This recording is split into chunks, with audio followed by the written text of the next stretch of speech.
Hey guys, welcome back to the channel. This is a story about what if fairy tale watches Naruto vs Sasuke. Before I start, please support for more amazing content, and do consider subscribing to my channel and share this video with your friends. This is written by Helghy and link in description and support writer. Let's start the video. The Nexus. As if fading from the light itself, several people suddenly appeared into a comfortably furnished room. It was similar to a theater, though the stage was a single raised platform at the center of the room with a pedestal holding an ornate book. The seating circle around it in comfortable couch-like chairs. However, despite how comfortable the room might be, or the odd platform in the center, the new residents were anything but comfortable or focused on the room's center. Instead, the people almost immediately were on guard with weapons drawn, splitting into two groups as if on instinct. Where are we? What the hell happened? Kiba was the first to break the tense silence. Around him were multiple shinobi from Konoha, practically his entire graduating class except the traitor and Naruto for some reason. The Hokage and Jiraiya of the Sannin were also present, as well as Iruka-sensei and a handful of other shinobi he had seen around. Like Sasuke's replacement on Team 7, and that Captain Yamato Naruto had told him about. Ah, that would be a good place to begin, I suppose. An elderly voice commented as a pair of individuals faded into sight in the room. T, the first guild master. A member of the second group rasped out. He was Makarov Dreyer, an elderly man, and the third guild master of Fairy Tail. Surrounding him were a great many of Fairy Tail's strongest mages, from the wild-looking pink-haired Natsu and his usual companions to the kind bookworm Levi and her team, and multiple others including Laxus and Gildarts. Can someone tell me what's going on? Lucy asked, still a bit dizzy from the sudden shift in environments. Of course, that's what we are about to do. Now if you will all take a seat, we can begin explaining things to you, Maida said with a smile, easily calming her guild members. Hagoromo tried the same thing, however the shinobi were noticeably more hesitant when a supposed myth in the form of the Sage of Six Paths himself was before them. Needless to say, though, they still complied. Good. The sage began. Now that you are all calmed down, I believe we should start from the beginnings. From this point where we stand, an infinite number of realities extend. Much like a spider web of interconnected possibilities. Each of your groups are from one of these possibilities, and you have been brought here by myself and my friend to witness another where your two worlds are intertwined. As for the actual mechanics of how this room works, just think of it as somewhere outside of your normal time and space and ignore the rest of it, or you might actually go insane if you learn about the truth of what all our lives mean in the grand scheme of things. The sage was then interrupted by his much younger-looking companion, who sent him a brief glare. Ah yes, she often told him he could ramble at times. As my friend said, we brought you all here to see, or rather read of another reality in which someone half of you know very dearly comes to be known by the other half just as closely. Mavis waved her hand at Hagoromo as if telling him to continue, but to keep it short this time. No doubt you have noticed one of your number is missing, shinobi of Konoha, Hagoromo stated simply. The shinobi of course did a head count, Kakashi and Jiraiya immediately seeing the issue, soon followed by the others. Naruto. Kakashi quietly murmured, briefly wondering where his student was at the moment, hopefully back in Konoha safe and sound. As it was, more and more worries about the Akatsuki had begun to appear in rumors among higher-ranking shinobi in Konoha, and that meant more worries about Naruto's safety. Where is Naruto Uzumaki? Tsunade all but snarled at the possibly fraud sage before her. The shinobi around her tensed and prepped for a fight, well, most of them. Konohamaru seemed to still be stuck on the fact that the Sage of Six Paths was in front of him, believing he was either dead or having the oddest dream of his life. Beside the shinobi, the fairy tale mages tensed as well. Sure, they felt less threatened by the two before them than the shinobi, being as the cultures the two came from were actually starkly different. It was far more common for a shinobi to blast someone with a fireball than ask questions to be on the safe side, whereas the mages were the opposite of that. Well, except for the mage actually capable of blasting others with a fireball in their mix. Natsu was more of a blast everything and let his comrades handle the sorting kind of guy. However, that being said, they all knew the feeling of being separated from their guild members and could understand their counterparts' worry. Luckily for all parties, though, Mavis calmed them all down. I assure you Naruto Uzumaki is perfectly fine. We however felt it imperative he join after the first chapter is read due to some of the things that occur within. It could cause issues here, and to just avoid dealing with them, as for all intents and purposes they aren't real for you. This is just to learn from your alternate selves' lives. Again, Mavis had a calming effect on the groups. Maybe it was because she appeared like an odd cross between a naive child and caring mother. Really, she was a bit confusing to deal with, much like the floating, horned, geriatric patient beside her who had nodded off.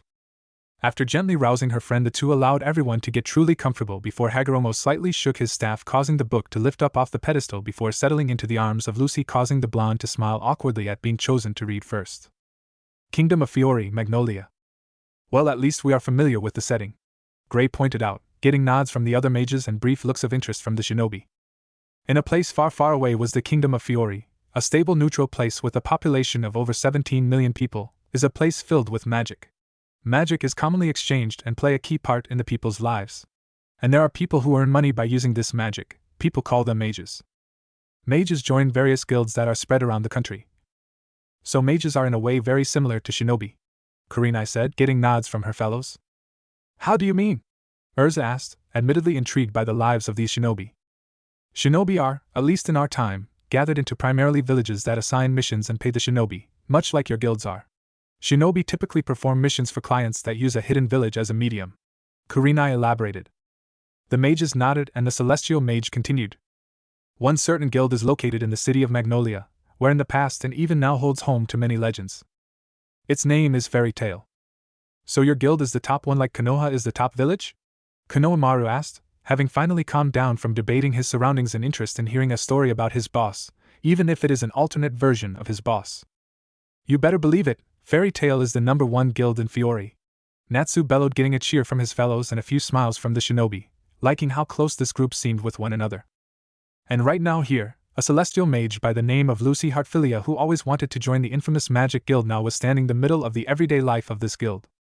Ah, that's why you chose me to read first then, Lucy said, getting nothing but a wishy-washy motion from Hagoromo and Mavis's hands, causing the girl to pout slightly, realizing it was a bit more random than that. Bastard! A pink-haired mage with a noticeable scarf yelled as he punched his fellow guildmate into a bunch of tables. He was raised by a dragon and likes to eat fire. His name was Natsu Drangneil. Kami, Sakura, you and Naruto had a kid? Ino teased, causing Sakura to glare at her and the shinobi to chuckle, while several of the Fairy Tale mages facepalmed at the pink-haired dragonslayer. Lucy began to panic when she saw this. Why? Natsu angrily yells at his guildmate that information you gave about the salamander was fake. The guildmate stood up as he was pissed. How could I have known? I just told you the rumors I'd heard, that's all. Are you searching for the salamander too, Natsu? Tsunade asked, reminded slightly of Hanzo the salamander, if only by the name. Yeah, he's my Natsu began. I'm sure it will fully explain in the story, Natsu. Mavis interrupted, getting a slight nod from the boy. What did you say? Want a fight?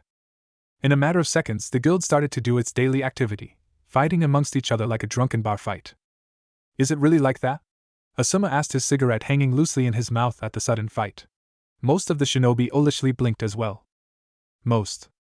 Konohamaru chuckled devilishly and whispered about how fun that place looked. The present members of Team 7 silently worried about the idea of Naruto being a part of this guild. Happy, a small flying cat, tried to be the adult here. Take it easy, Natsu, that's enough. But before he could finish his sentence, Happy was hit by a person sent flying and flew against the heads of the mages around like a ping-pong game. You poor cat. Hinata blurted out before blushing heavily as eyes turned to her. Oh, please don't encourage him. Carla rolled her eyes. Soon everybody started fighting in front of the young celestial mage. Amazing, I really made it to Fairy Tale. Would he be here? Lucy looked around as she was trying to find the person she hoped to see in here, but instead was shocked by what she saw. Oh, I wonder who I'm looking for, Lucy said, a bit curious to what her alternate self was thinking. Maybe our missing shinobi has already made an impression on your other Lucy? Kana teased lightly, causing the girl to blush and the shinobi to hum in thought. Kakashi and Jiraiya both suddenly getting odd twinkles in their eyes before sharing a glance and giggling, until a sudden pair of fists from Tsunade corrected their behavior. There stood a teen about her age, wearing nothing but his underwear for no reason, having black hair, a cross necklace and a Fairy Tale stamp on his right bicep. This was Great Fullbuster, an ice mage. Why aren't you wearing any clothes? Squawked Sakura as she and Ino tried to hide the fact they were slightly ogling the projection that appeared alongside Lucy's reading. It just kinda happens. Gray pouted as Erza forced his shirt back onto him. You said Natsu is back? Gray turned around to go and approach the brawl where Natsu was part of. Let's settle our previous fight, Natsu. Gray, your clothes. Gray looked down and yells, ah, crap, not again. He wasn't kidding? Several of the younger shinobi deadpanned. Lucy turned to the counter, seeing the person who warned Gray was a woman also about their age. She was a beautiful woman with a slender yet admirable body with long, mid-back length brown hair. She was wearing a light blue bikini top which features a camouflage pattern, a pair of capri pants, with 2 bands hanging from each leg and a light belt covered in heart motifs loosely tied around the waist with high-heeled sandals. This woman was Kana Alberona. Jiraiya began giggling slightly before another fist from Tsunade impacted the top of his head. This is why I hate most men here, she sighed as she grabbed for a barrel in the back. They are so undignified. She drinks like Lady Tsunade. Shizen shuddered at the thought. Lucy saw how she started downing the barrel like it was nothing while. Hey Natsu, fight me! Gray dared him while walking towards the flame-eating troublemaker. Natsu was busy fighting another guildmate and turned around saying, come back with some clothes. They remind me of Naruto and Sasuke, Kakashi commented, getting several nods. Yapping in the middle of the day, a man with wooden sandals, you aren't kids anymore. Lucy turned around to see it was a big tall guy with spiky white hair wearing a blue coat. This was Elfman Strauss. He is a mage who rather likes to fight with fists. He held his fist up. A man should talk with his fists. Yash! A truly youthful mage. Lee shouted. Right you are, Lee. Perhaps when this is finished the three of us can have a challenge to see whose youth burns the brightest between us all. Guy roared. I'm in if you think you are man enough to keep up. Elfman hollered back. Nearly the whole room began motioning Lucy to continue reading. Lucy found herself in a more awkward situation, so all he does is fight. Get out of the way. Natsu and Gray turned around and together punched Elfman towards the other side of the room. And he got beaten. Elfman sank down a bit in his chair, while being comforted by his sister, who was stifling a giggle. In one corner was Loki, a mage that was top-ranked as most desirable mage. He was currently busy with two ladies. Jiraiya and Kakashi shot thumbs up toward the projection, noticing he wasn't present, though they didn't get to ask before. A first from Tsunade and Sakura respectively reminded them of their present company. Oh, so noisy, he started to give the girls who he was with more intimate time. Say, what about we? Then someone threw something against his face and he stood up, joining the fight. Before that he said to the two ladies, I'll join the fight, just for you. The two girls drooled while replying, good luck. So every world has a Jiraiya, Tsunade said dryly. Please, that boy has nothing on me, Tsunadeheim, the Toad Sage said. You're right, at least he doesn't write porn. She growled with a glare toward the white-haired man, who clutched his chest like he had been shot. Well, not on my list anymore. Lucy's sweat dropped while crossing his name from her book before turning around, asking herself, what's with this place? There isn't a single normal person in here. The shinobi just nodded, getting sets of giggles and pouts from the mages. Konohamaru just considered that normal was boring. Hey Mira, look what Natsu brought in. Oh, a newcomer? Lucy turned around to see who was talking. First was a young petite girl with short, white hair and blue eyes, wearing a light blue striped shirt, with green short shorts and sneakers. She was holding onto a plate filled with food. This was Lysana Strauss. Wait, what? Lysana was missing and thought to be dead at this time, Mira said, getting nods from the others, including her sister, who suddenly found herself clutched into a tight side hug by the elder Strauss sister.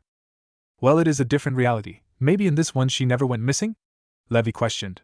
Most of the mages smiled, happy that their others didn't lose Lysana like they had for so long. Next to her was her older sister. She wore sleeveless, ankle-length maroon dress with a pleated skirt.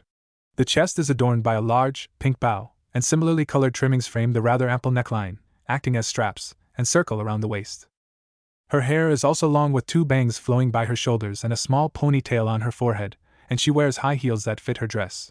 She, like her sister, also possesses beautiful blue eyes. She was also holding onto a plate, only was it filled with drinks for the patrons. You know, I'm starting to feel a little put out by your guild's looks, Sakura mumbled with a slight glance toward the two Strauss sisters. It's good to see young women who are both strong and attractive, Tsunade said, getting a nod from Kurenai. Kurenai wasn't stuck up about it, but she knew she had gained a bit of a reputation both for her skills and her looks in the Leaf and beyond. Needless to say, there was a reason Tsunade created a technique for her body to retain the appearance of her in her prime. Oh my god, you're Mary Jane! The real one! Lysana smiled at her sister. Looks like you got a fan here, sister. Mary Jane chuckled nervously. Oh, it's what I expect, I guess. Lucy saw they were thinking she was some stalker fan and began speaking. Oh, please don't think I'm some kind of stalker. Oh, don't worry, Mary Jane calmed her down while putting a hand on her shoulder. I'm very flattered that you are a fan of mine. It's just that I should have considered the advice that was given to me with some of the photoshoots, especially the ones that are too revealing. She blushed slightly as she thought about that. Nice. Several of the men whispered, getting a few glares, while Mary Jane blushed slightly and chuckled awkwardly. Lysana pulled back Mary Jane slightly so she wouldn't be hit by Elfman, who got sent flying, before giving a smirk remark. Well, the results didn't seem to bother you much after you showed those pictures to him. Him better not be who I think it is, Sakura said with a scowl. This got her looks from her friends, even Ino, who normally wouldn't mind Naruto getting a few reminders from Sakura. The pinkette really hit him a bit too much. This would hardly be his fault in this case. Mary Jane blush turned into a fume as she gave a small glare to her sister, who laughed at her reaction. Really, Lysana? Sometimes you are just mean. Lysana laughed slightly before being joined by Mary Jane, who couldn't stay angry longer, and also was then joined by Lucy, who couldn't help but join in. Lysana stopped and asked curiously, Lucy, so Lucy, why do you want to join Fairy Tail? Who wouldn't? Joked the blonde, getting grins from the other mages. Lucy found herself quite taken back by that question as she looked down nervously. Well, I always heard such fascinating stories about the legendary wizards, the prestige, but also, to be honest, I also had doubts before joining. This got both sisters staring at each other before turning back. What changed your mind? Lucy started to have a slight tint on her cheek. Well, 3 years ago, when I was walking back home, I was attacked by some thugs who were threatening to rob me, and when they cornered me, a guy my age beat them all down with his magic. I asked him who he was and simply said his name was the Shadow of Fairy Tail. Oh, so it seems this Naruto has made a name for himself then, Makarov stated. Either that or he is just making up stupid nicknames. I mean, our Naruto wears bright orange and is loud as can be. Kiba laughed. Still beat you? Shino said dully, causing Kiba to whirl around on him with a betrayed look. Wait, you met Natsu stopped when he heard that, and before he could ask he was punched in the face by Gray. So Naruto has earned a title.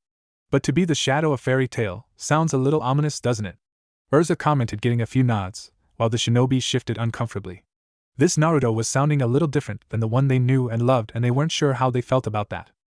Lysana and Mary Jane turned towards each other and giggled. That's him, all right. You know him? Lucy asked. Know him? He's practically family. He's on a mission right now, but I suppose he should come back today. Even though he finished his mission 3 days ago. Lysana explained. Tsunade snagged Kakashi by the throat with a darkly glaring Tsunade and Sakura hanging over her shoulders, causing the scarecrow to shudder. You had better not have corrupted him, Hataki, or there will be hell to pay. One of you is enough. Tsunade hissed at him, getting the masked Jonin to nod a little more frantically than his laid-back persona usually permitted. Why take 3 days after a mission? Lucy asked with curiosity. Mary Jane gave an eyebrow. Because he has a habit of coming late and coming up with an excuse like a black cat passed by and I needed to go the other way around. Oh, he's dead, Asuma commented, getting a somber nod from his team and Kurenai and her team. May his soul find peace in the afterlife, Jiraiya said. Meanwhile, the mages watched in amusement as Kakashi suddenly found himself surrounded by 3 extremely dangerous and angry kunoichi. That is until he used the substitution jutsu with Konohamaru, who promptly wheezed once before passing out from the killing intent of the 3 women toward the man that tainted their dopey brother figure. Lucy's sweat dropped. Who would use an excuse like that? Oh yes, who? Sakura asked with an annoyed tone. Achoo. A person wearing a long brown sneezed. Okay, either I'm getting sick or someone is talking about me. Wait, I never get sick. The person who was wearing a cloak over him spoke to himself as looked over to what stood in front of him. The Fairy Tail Guild Hall. Ah, home sweet home. I wonder if... That's enough. A loud demanding voice said as the building vibrated a little bit. Yep, that's Gramps. I wonder who caused havoc first. The person said as he walked through that door. He seems rather happy, Sai said with an even tone, commenting for the first time. This got odd, shifting again from the shinobi. Clearly uncomfortable with one of their own being a part of a different group than Konoha. Nice to meet you. Makarov greeted the awe-stricken Lucy. Is he your master? Lucy pointed at the rather short but powerful guild leader, Makarov Dreyer, the 3rd guild leader of the legendary Fairy Tail Guild. He was just in a moment a giant black figure that stopped everybody inside the guild from fighting and stamped on Natsu like it was nothing. That's sort of like the Akimichi multi-size technique, Choji said in slight awe. Mary Jane chuckled at the remark. Yes, he is Fairy Tail's master Makarov. Makarov turned around and jumped towards the 2nd floor, not without landing horrible on his back. Before recovering, he spoke to the guild. You've gone and done it again, you brats. All of the guild members looked down, embarrassed at what he meant. It was no secret that even though Fairy Tail was one of the strongest, they were also one of the most hell-raisers around the kingdom, like how Natsu just a few days destroyed a whole dock. That was nothing compared to the long sheets Master Makarov was holding onto. And it was a whole lot of it. Tsunade shivered at the thought of so much paperwork. Makarov brought forwards the paperwork to show it. Just take a look at how much paperwork the Magic Council sent me this time. This is the biggest pile of complaints yet. Now she began to look a little green. The hooded person walked through the door and saw everybody was paying attention to Master Makarov's explanation with the complaints he received. The old man looked ticked off. Have you lost your minds? All you kids are good for is getting the higher-ups mad at me. All of the guildmates started to look down in shame. Do that to me and it's D ranks for life, Tsunade said in a terrifyingly even voice, getting nods from her shinobi. Meanwhile, a thoughtful look on Makarov's face suddenly had the mages on edge as well. However, Makarov irritation faded away as he burned the papers in his hands into a bowl of fire. I say to heck with the magic council. He threw the fire bowl up front for Natsu to eat it up like he always do. Now listen up, any power that surpasses reason still comes from reason, right? Magic isn't some kind of miraculous power, it is a talent that only works when the flow of energy inside of us and flow of energy in the natural world are in perfect match. The hooded person smiled at the speech. To perform magic, one must have a strong mind and ability to focus. It should take over your being and come pouring out of your soul. If all we do is worry about following rules, then our magic will never progress. Don't let those blowhards won the council scare you, follow the path you believe in, because that is what makes the Fairy Tale Guild number one. The room was soon filled with cheering as everybody believed in the words of Master Makarov. He saw every member in his guild as his children, and of course when children learn, it happens it could cause trouble.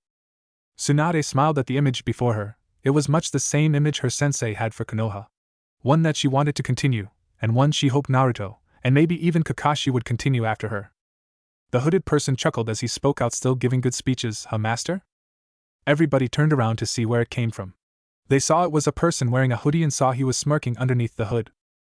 Lucy was the first to ask Mary Jane, who's he? The person removed his hoodie, revealing it to be a person wearing a black mask that covers his muscular chin and recognizable whisker marks, and had spiky blonde hair that wasn't too short or too long, wearing a bandana tied up around his forehead and covered his left eye. You made him your clone Hataki? Tsunade roared, reaching for the fleeing Jonin as he body flickered a few seats away. The person I smiled as he waved. Everybody missed me? For some reason, Lucy couldn't help but blush. Oh my, he's Dash. Wait, what? Sakura and Ino asked. As they ASW the brief blushes from several other girls at seeing Naruto. Naruto is back! Someone exclaimed as the whole guild went crazy out of happiness. Mary Jane approached him with a soft smile. Glad to see you're back, Naruto. I'm also glad to be back, Mary-chan, Naruto said in friendly terms to the mage, as it obviously made her blush slightly. Naruto seems really popular there. Niji mused to his fellows. Well, yeah, he seems pretty nice. Looks like he fits right in. Gray replied. What, is he not popular in your home or something? Kana asked. The mages gained questioning looks when the shinobi looked away or shifted uncomfortably. Makarov walked towards him. Naruto, my boy, how was your request? Any troubles? Nah, master, it all went good. Naruto pulled out a bag that looked like it was ready to shred. I've got enough jewels to pay my rent for almost 6 months. Wow, Lucy commented. The rest of the guild all looked a little jealous as well. And are you planning to do nothing for 6 months? Makarov asked. Of course not, Naruto raised the bag. All drinks and food are today. That sounds like Naruto, always first to share with his friends and comrades. Iruka chuckled. Unless it's ramen, Kakashi commented. Getting grave nods from all those unlucky enough to have been roped into paying for Naruto's ramen before. Sadly, not even the other team senseis had escaped his ravenous desire for the noodles and broth. 10 minutes later, Naruto was sitting at the bar while eating a bowl of ramen. He slurped the liquid before putting it down out of satisfaction. Ah, you and your sister's ramen are one of the best I've ever eaten, Lee-sana. Mind giving me some water? Oh, that's a hard compliment to get from him. It must really be something, Iruka said, getting blushes from Lee-sana and Mary Jane. Lee-sana smiled while taking the bowl and walked to the back. Sure, one water coming up. Makarov, who was sitting on the counter, asked the former shinobi, and my boy, have you seen Erza on your way? Actually, I did. She said she was looking for the beast she was hunting for. I offered her my services but declined kindly, saying she wants to handle this alone. Naruto answered as he drank his water that Lee-sana brought. Makarov smirked. Of course she does. You really are the big brother here, aren't you? Wow, that doesn't sound like Naruto, Sakura commented. Yes, it does. Both Konohamaru and Hinata said with slight frowns on their faces before Hinata blushed red at her outburst, small as it was, and Konohamaru shot a glare at Sakura for talking bad about his boss. Actually, Naruto can be very mature when the situation calls for it, Jiraiya commented, getting a solemn nod from Kakashi, Tsunade, and surprisingly Shikamaru and Niji. Naruto scratched his head. Well, I don't want to go that far. They both laughed. My, so humble. Mera giggled. Too bad he isn't in our fairy tale. Maybe he could help reel some of our boys back when they get out of hand, Kana said with a scoff. She got more than a few betrayed looks in response. Is my dad back yet? Naruto turned around to see Romeo standing there. Romeo was Mikao's son. He was a kid that was about 12, he believed. Makarov sighed as he had wanted to say something, but Naruto just waved him not to say anything. Wow, Naruto must be really respected there, Iruka said, getting a few nods while the shinobi blinked at the slightly different Naruto. Naruto turned to the young Romeo and asked gently why. What is it with your father, young Romeo? Gah! Is this even Naruto? Kiba asked before a light bop to the back of his head from Kurenai quieted him. Romeo quietly nervously answered, my dad said he was going on a request on MT Hakob. He said it would take 3 days but it has been a week. Romeo became scared. I think something. Oh, that poor boy. Shizen commented, looking saddened. Again many shinobi nodded along. Most of them understood perfectly well how tough going without a father could be. Even if they themselves had a father, they at least knew a great many that either had one parent dead or both. Hey. I know your father, he's a strong mage, alright? He can handle it. Naruto tried to assure the boy that his father was alright. Romeo just looked down as he was about to cry, but he then felt a hand grab his head and saw it was Naruto, who held a smile. But if you are really worried about him, I don't think it's such a bad idea to let someone check him out. Naruto turns his head to the person who would do the job. Ain't that a good idea, Natsu? Wow, he's so mature there. Sakura said. Sakura, you do realize Naruto is the main reason most of our missions were successes, right? Naruto bonds with people and he never lets them go. He'll do anything for his precious people, Kakashi said in a somber tone. The mages were now even more interested in this Naruto. He sounded exactly like fairy material to them. Natsu, who was listening to the whole conversation, nodded and seriously yes. Do you mind going out looking for Macau?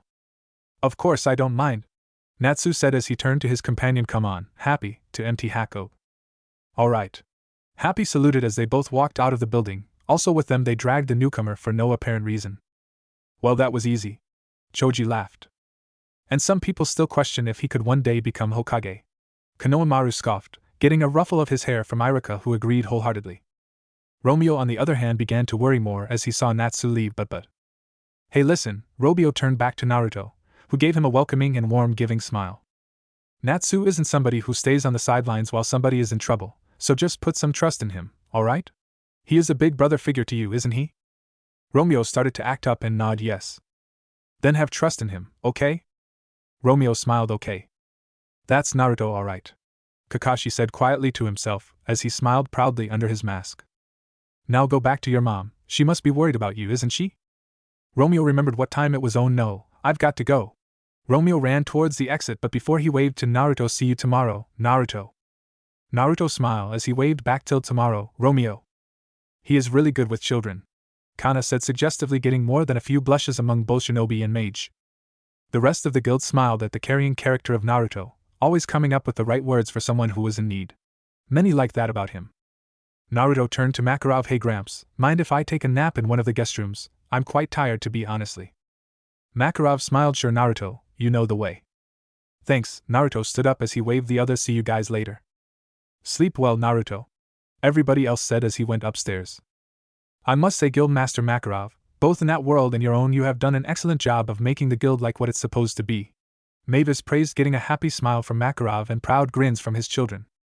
A change of scene, I think, Lucy said. Naruto now had his cloak off and was now in his pajamas, which consisted of just only his shirt and underpants. But as he was lying down, he wasn't sleeping. Instead, he was staring at the ceiling while remembering something. If only he had no shirt as well. Kana laughed, causing a round of gaping mouths and furious blushes as some thought of it.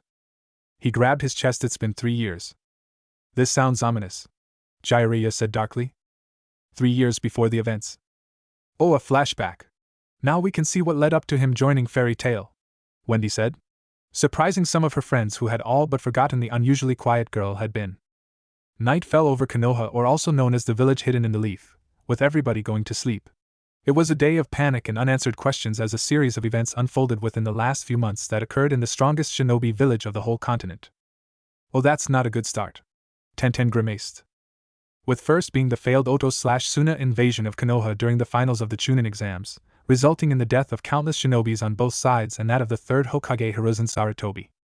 The crisis of finding a new Hokage, which ended up with Lady Tsunade, one of the legendary Sannin, and the defection of Sasuke Uchiha as he tried to defect to Otogekyo with the help of the Sound Four.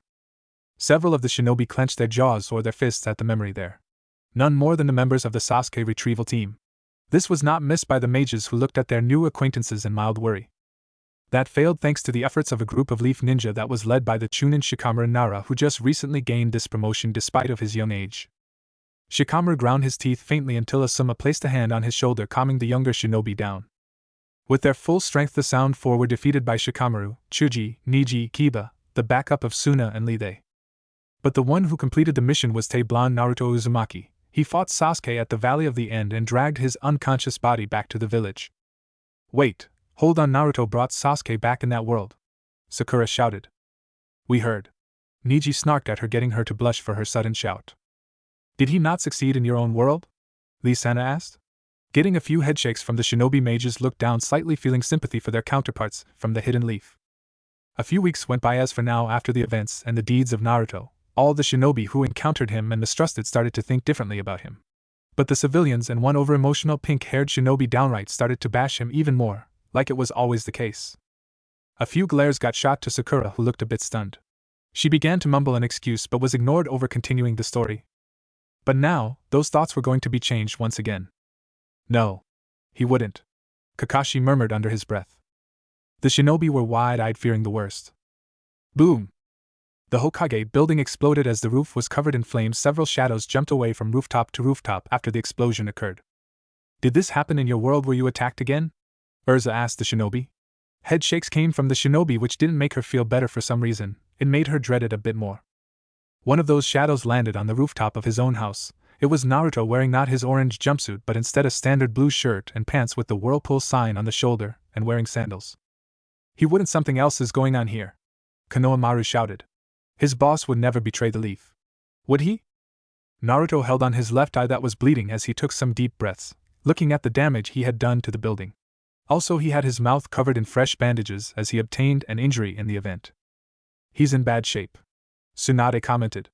The image before them caused some of the shinobi and mages to be a little upset at the injuries the boy was sporting. Just a child, Makarov all but whispered.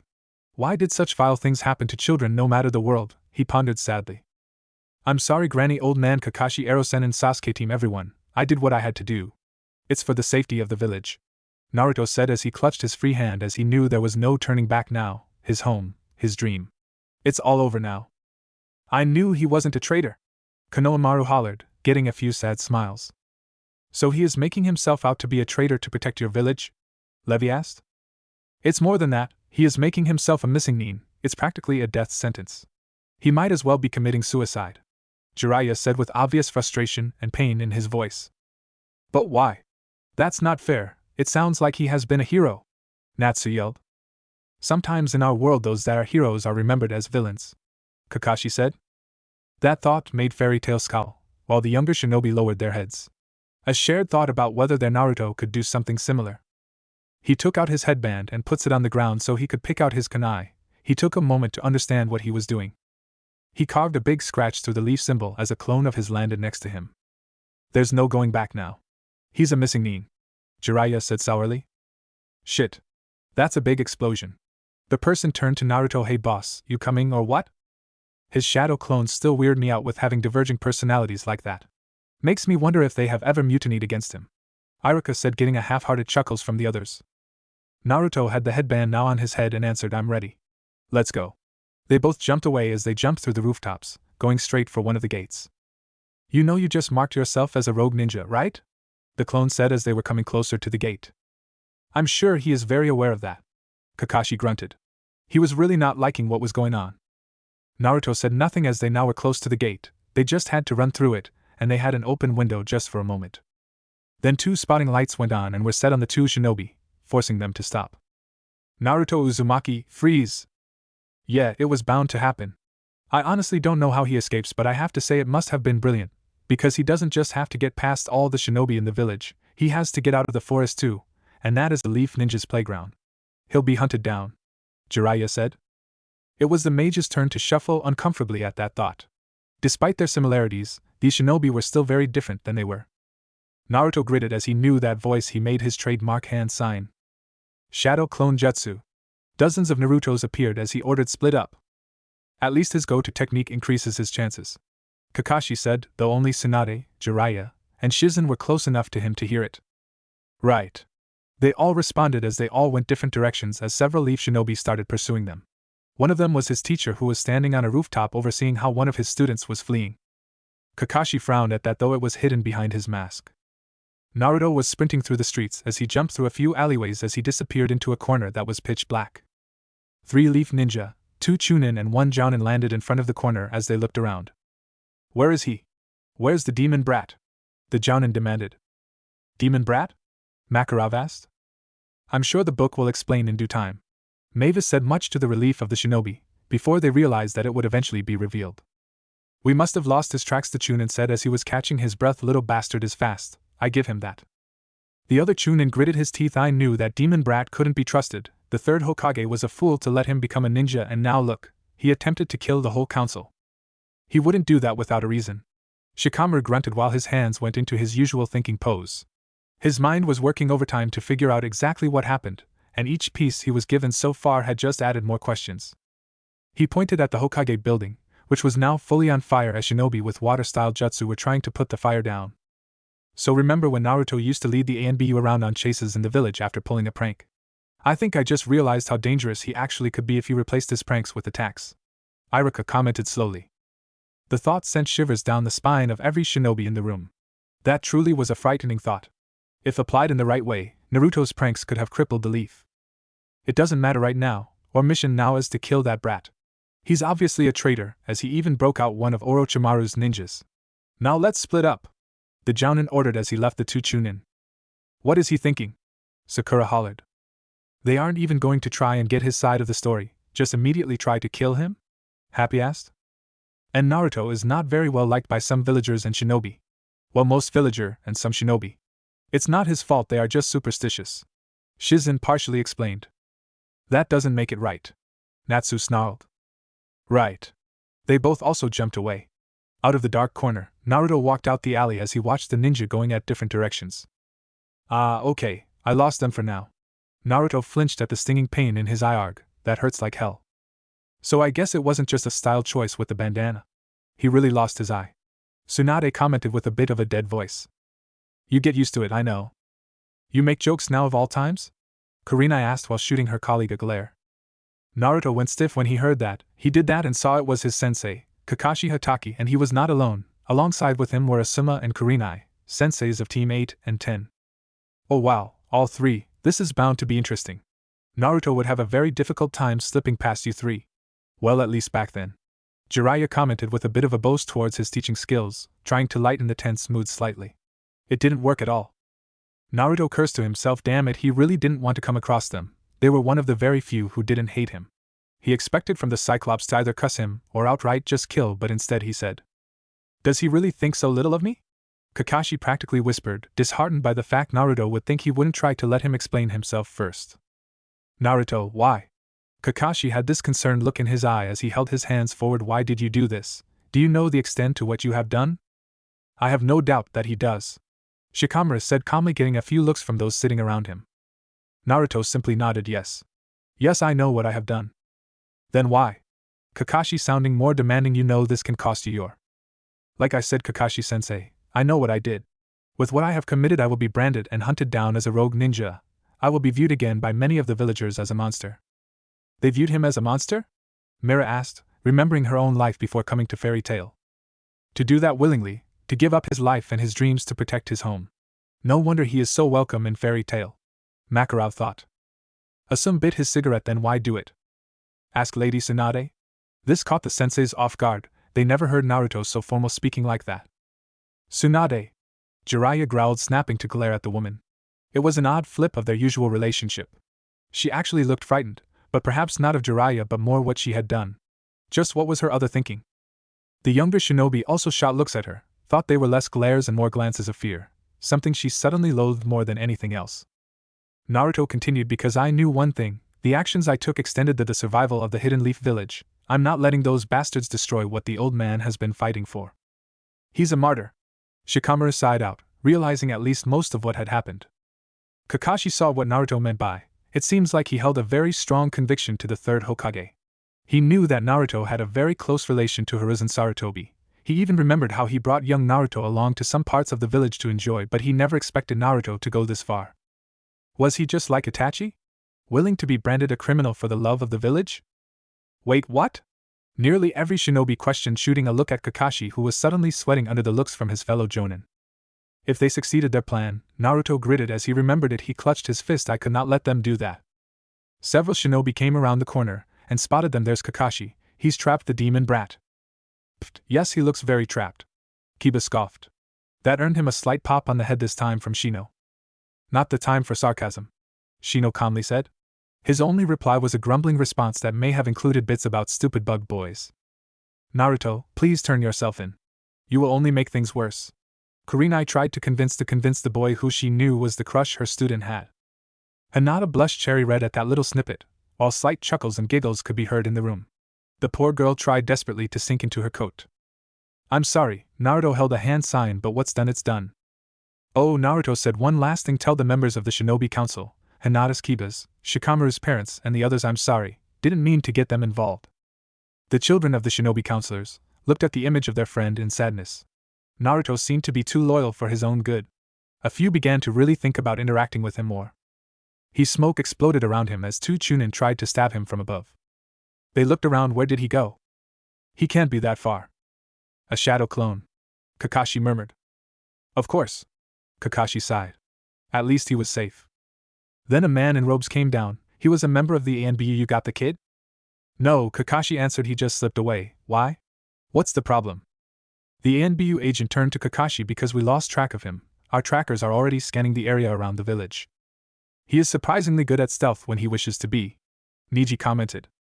The another ANBU ninja joined in, kneeling. Kakashi, we've spotted your student fleeing towards the east. Now they will corner him. I don't see how he can escape.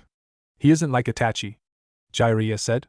As proud of his student he was, Naruto, at least the Naruto at that time, had little chance to truly escaping Konoha. Outside the village, Naruto hid behind a tree. He took some deep breaths as he took a look, seeing if he was followed. Luckily he wasn't, and he wanted that for now.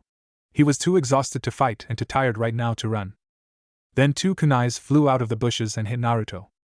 The gathered readers winced, a few beginning to tear up at the struggle of the blonde.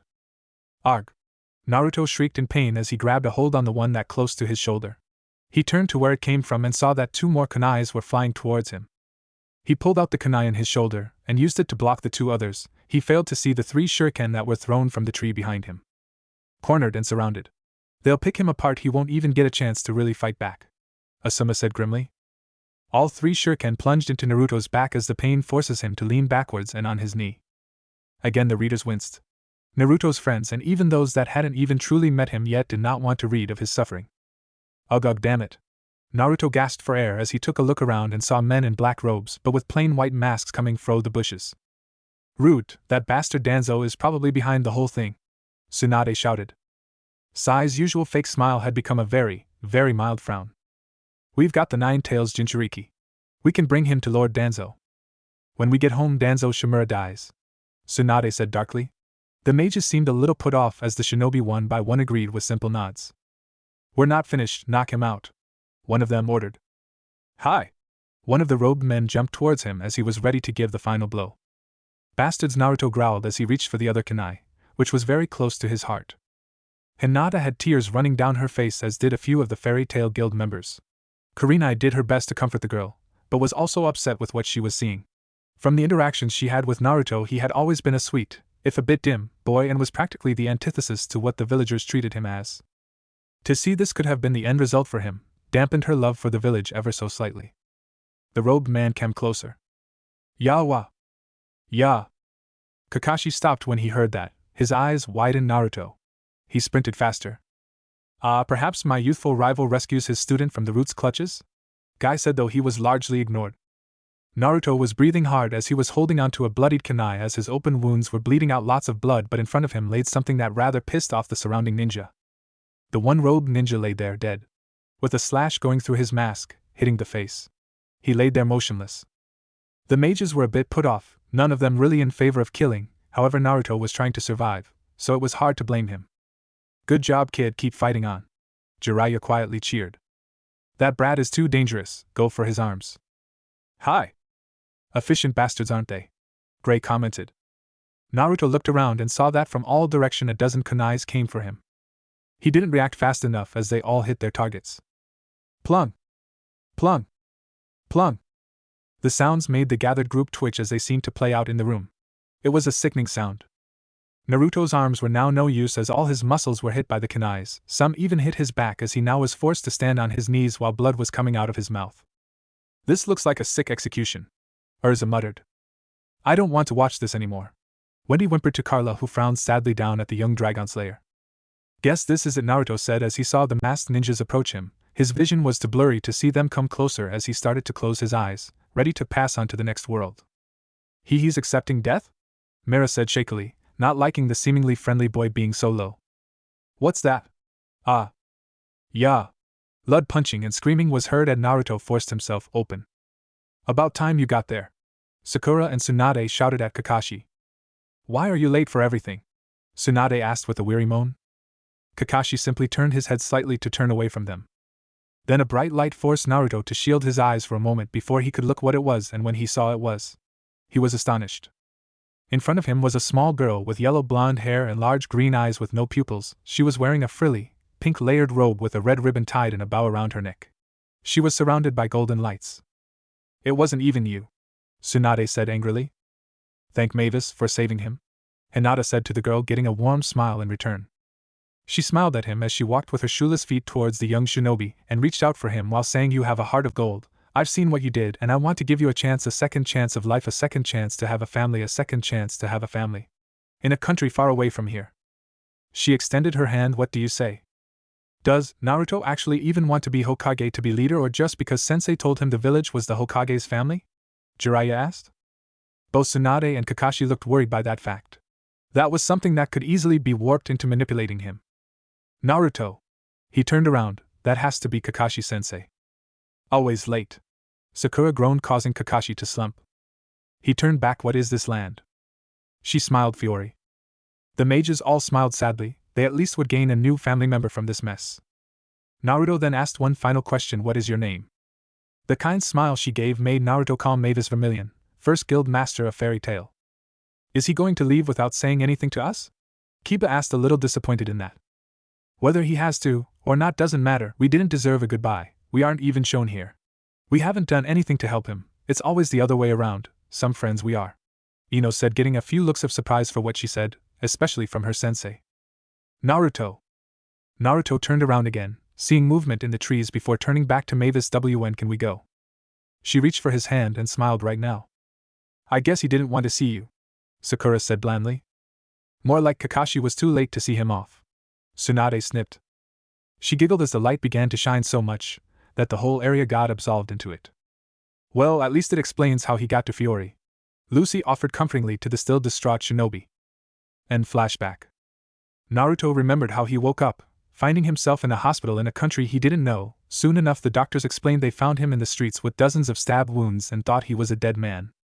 Frowns and scowls marred the faces of both the shinobi and the mages. Naruto had been still pretty young when that had occurred. He reached for his bag and went with his hand through it, pulling out his old headband and a pair of pictures. One of that was of his former class and the other was that of Team 7 with Sakura, Sasuke and Kakashi-sensei. Even after all that, he is still thinking about you all. He must be a really loyal guy, Lisana said. He's a real man is what he is, Elfman added. Crash. Great, more trouble for him. How much do you want to bet it's a shinobi? Tsunadeheim? Jiraiya asked. He might be playing a bit on her addiction, to be honest. Yoro Tsunade was cut off. Lady Tsunade, no gambling on Naruto's life. You agreed. Shizen cried out, getting a frown from the Hokage. Naruto stood up quickly. That sound came from outside. He looked through the window and saw someone unfortunately dropped a vase from their balcony. But even that, he knew he had to keep his guard. After all, he is by definition a missing nin by now. Naruto went over to his window and looked over the rooftops of Magnolia before closing the curtains. Damn, I had hoped he would spot someone, Jiraiya grumbled. When he closed the curtains, figures skipped the shadows away from the building. Of course. He's a magnet for bad luck and trouble. Now the question is that shinobi? Sakura said. Alright, that's the first chapter. Lucy handed the book back to the two hosts. Excellent, Mavis said with a broad smile. She then snapped, and there was a table covered in treats and drinks for the readers. Enjoy yourselves while we wait for Hagoromo to gather up Naruto and bring him in now that we have passed by the parts that had worried us about your reactions. As she spoke, Hagoromo nodded before disappearing, presumably to pick up Naruto. After taking a brief moment to stretch and use the restroom, the group returned to their seats and now Tsunade was given the book to read. While initially hesitant, partially because Hagoromo had not yet returned, Tsunade was surprised when the sage reappeared with a familiar shinobi alongside him.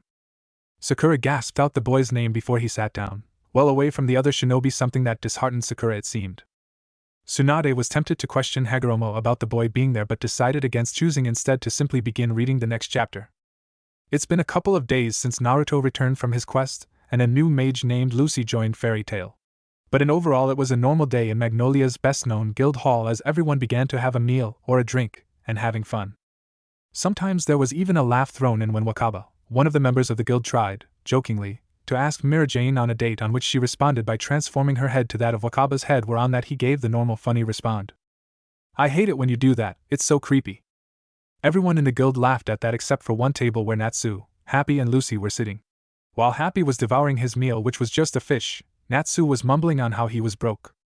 "It seems your guild is rather lively," Jiraiya commented toward the guild master, who simply smiled and nodded. "I guess we should try to find another job," Natsu grumbled. Happy joined in, "We're running out of food money," before going back to his meal.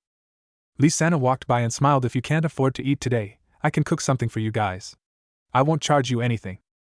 Some of the girls seemed to send Lisana a cheeky smile, causing the girl to blush, though Natsu remained somehow miraculously oblivious, causing Happy to slap his own forehead. "Now it's no that, Lisana," Natsu sighed. "Thank you, I really do, but we need more money to pay our rent."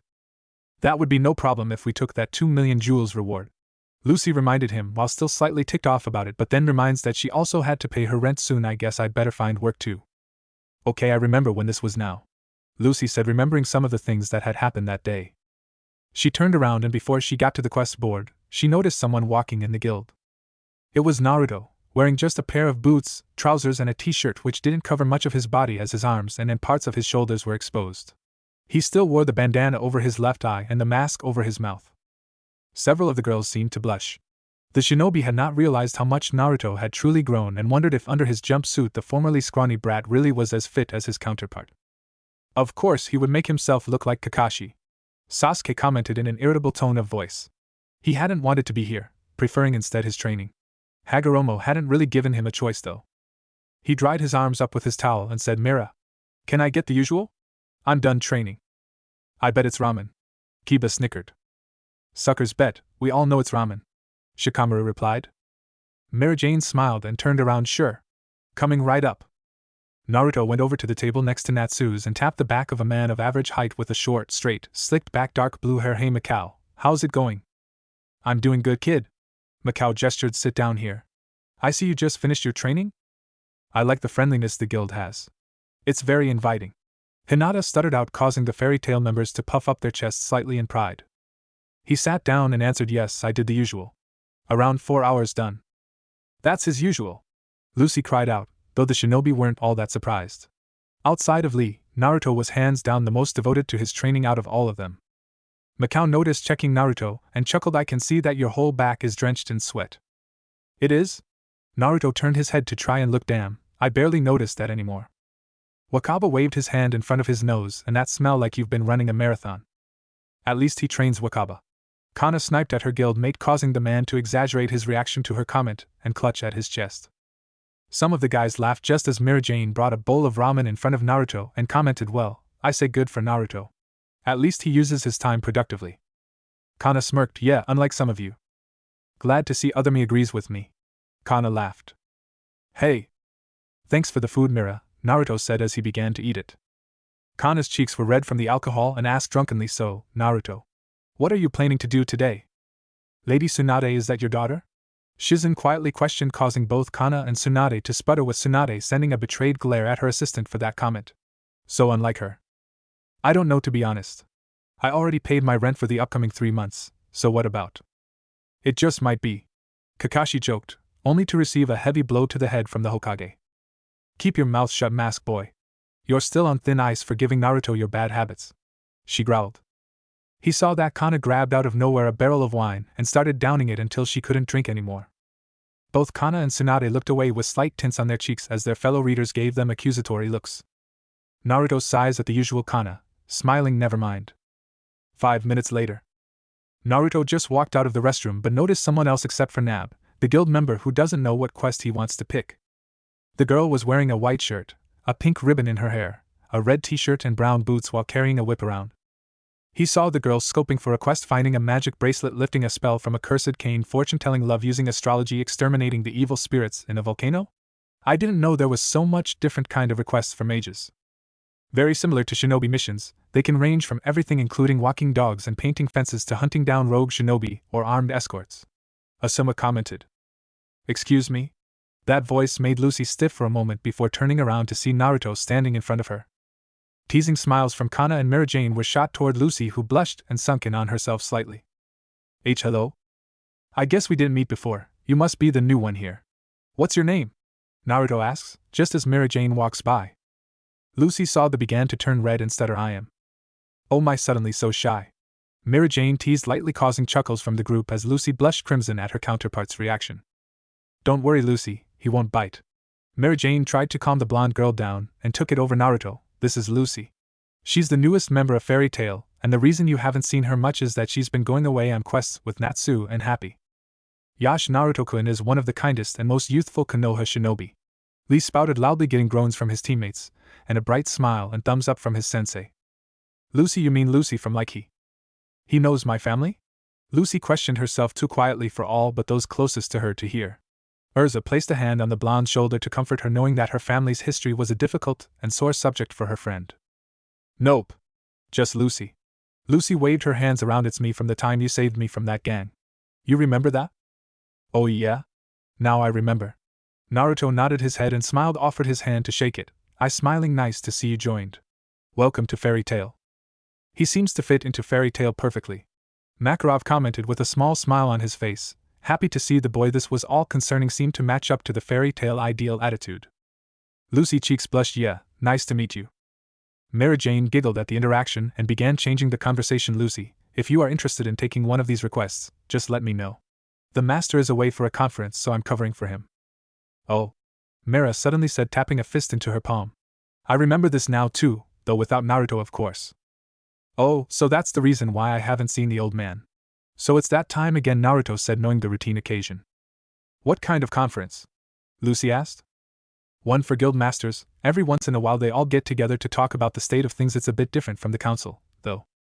They are sounding awfully similar in many ways to our Kages. Shikamaru commented.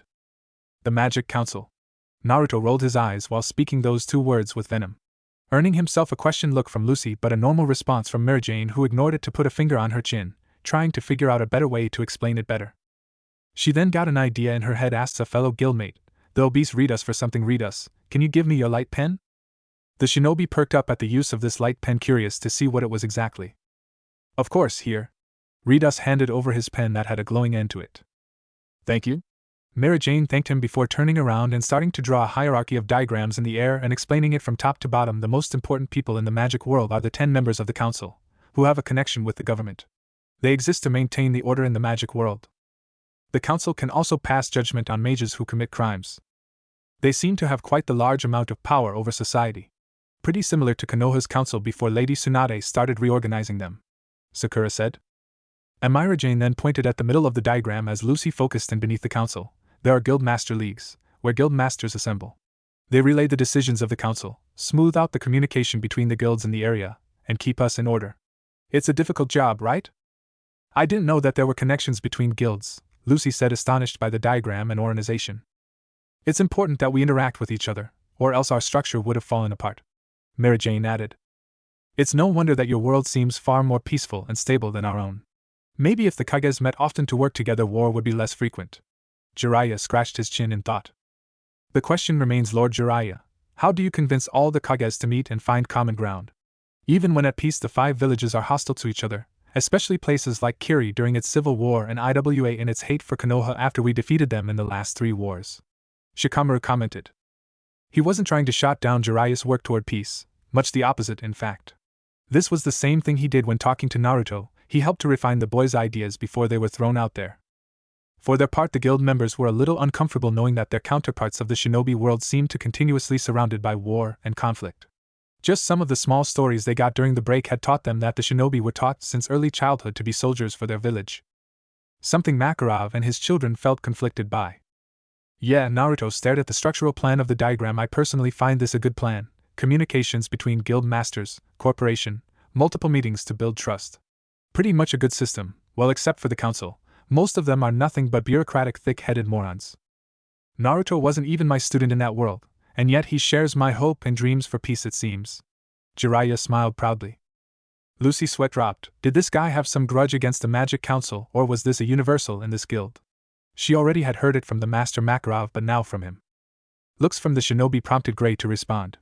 They're very corrupt, or at least it feels that way. Much more concerned with image than the needs of the people they are in charge of. We know what that's like. Sakura commented, remembering the counselors from Konoha when acting as Tsunade's aide. Natsu appeared out of nowhere with an evil grin and his finger burning a small fire, spoke in a demonic tone, and then the guys in black show up. Lucy screamed, scared of her chest. This left many of those gathered laughing at the poor girl's expense as she sent a death glare to the laughing Natsu. Natsu laughed while holding the back of his head. Ha ha ha. That was almost too easy. Jerk. Lucy grumbled. Are you trying to scare me to death? Lucy shouted at him while holding her chest. But seriously, the guys Natsu is talking about do exist. Mary Jane said while drawing another diagram. These are the dark guilds. They have chosen not to join any of the leagues. They're the bad apples and most of them are involved in magical crime. Sounds like Ronin. Kakashi commented. Wow, Lucy was amazed but also slightly scared. Don't worry, they rarely pose a threat nowadays. Mostly because the actions of Sumio of the guilds have been actively taking down some of these dark guilds. Even members of the Magic Council have been involved in rooting them out. Mary Jane said and mentioned, right, Naruto? A few shinobi rose their eyebrows at this. Perhaps Naruto was in some form a hunter-nin of some kind. Naruto smiled, of course, Mary-chan. I don't follow. Oh yeah, you don't know. You see, Naruto is one of our mages who's active working with other guilds and fighting these dark guilds. Mary Jane told he celestial mage. He gets quests from the Magic Council and he with mages from other guilds go and hunt down dark mages who pose a threat. Impressive. Makarov commented. Naruto must truly be a skilled individual. Never would have expected it of the Gaki, but honestly he probably would excel at that kind of work. Tsunade idly thought. Wow, Lucy turned to Naruto and asked, you've met with other guilds? Yes, of course, I've met some very powerful mages and a lot of them and many of them became good friends of mine after I proved myself, Naruto answered to her question. It seems Naruto is a truly manly individual.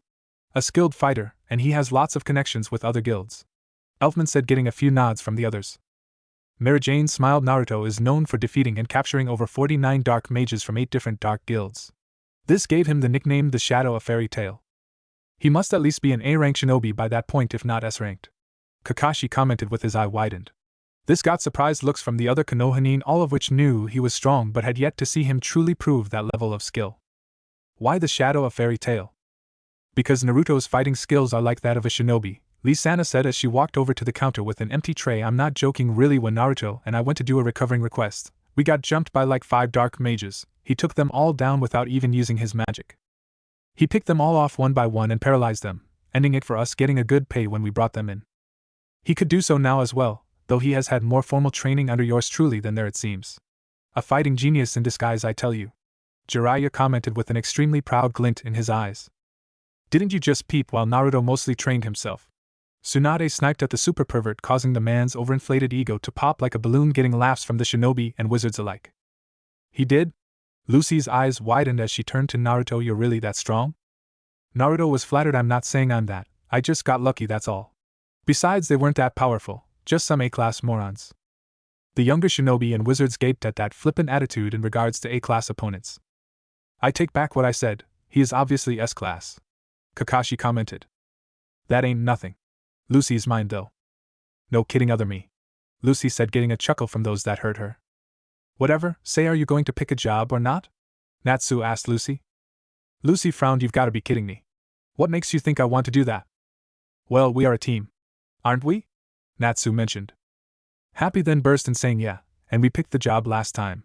So it's your turn to pick, so get to it. Just forget it, cat. As far I'm concerned, our team has been disbanded. Lai crossed her arms and huffed, and besides, you guys didn't actually want me. You just needed me last time because I'm a blonde. Oh? Tsunade asked, suddenly eyeing Natsu and Happy like a big cat eyes its prey. Natus and Happy began sweating slightly under the glare from the blonde Sannin. Wait a moment, what do I hear here about needing a blonde? Naruto looked in between the two and turns with a frown to Natsu and Happy guys. Happy and Natsu shrieked out of fear and quickly said it was for a job. It was for a job. Good boy, Naruto, remind them to respect us blondes. Tsunade smiled ferally while staring the two down. Jiraiya took the book while she was distracted and continued reading. Naruto kept the frown and then asked, "You guys make sure she got paid?" "No. The guy's book was that from his father who was tormented." Naruto sighed and turns around but couldn't be angry at his kindness. "Okay, I let this slide for once." "Naruto will always be soft-hearted it seems," Sakura commented. "Good, our world needs more people like him. Maybe then it wouldn't be so filled with hate," Jiraiya said. "Hey Lucy," Gray got their attention. "Sitting next to Kana, I wouldn't stay with those losers if I were you. You'll get plenty of offers from other teams." "Icy bastard." Natsu whirled around on Gray only to receive a heavy-handed thump to the head from Erza that planted him face first into the floor along with a glare to keep him and the ice wizard from fighting. "Kana just mentioned your clothes, Gray." "Crap." Gray looked down. He was in his underwear again. Natsu just cussed him jerk. "Here they go," Lucy said with a roll of her eyes. That comment made Gray glare at Natsu, and in a second, they were at it again, Natsu and Gray glaring at each other, butting heads giving each other insults. "Did you just call me a jerk, Dragon Boy? And what if I did, what are you going to do about it? Chick ahead. Least I'm not a coward. You spineless wimp.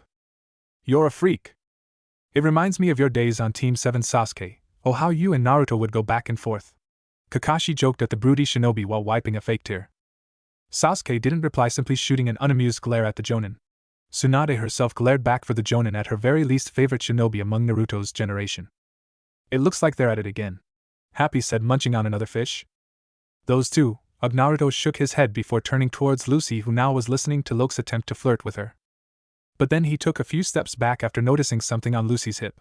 He then hopped back on his feet, and then when Happy mentioned one of her celestial spirits, and then ran away out of the building. "What was that about?" Kiba asked.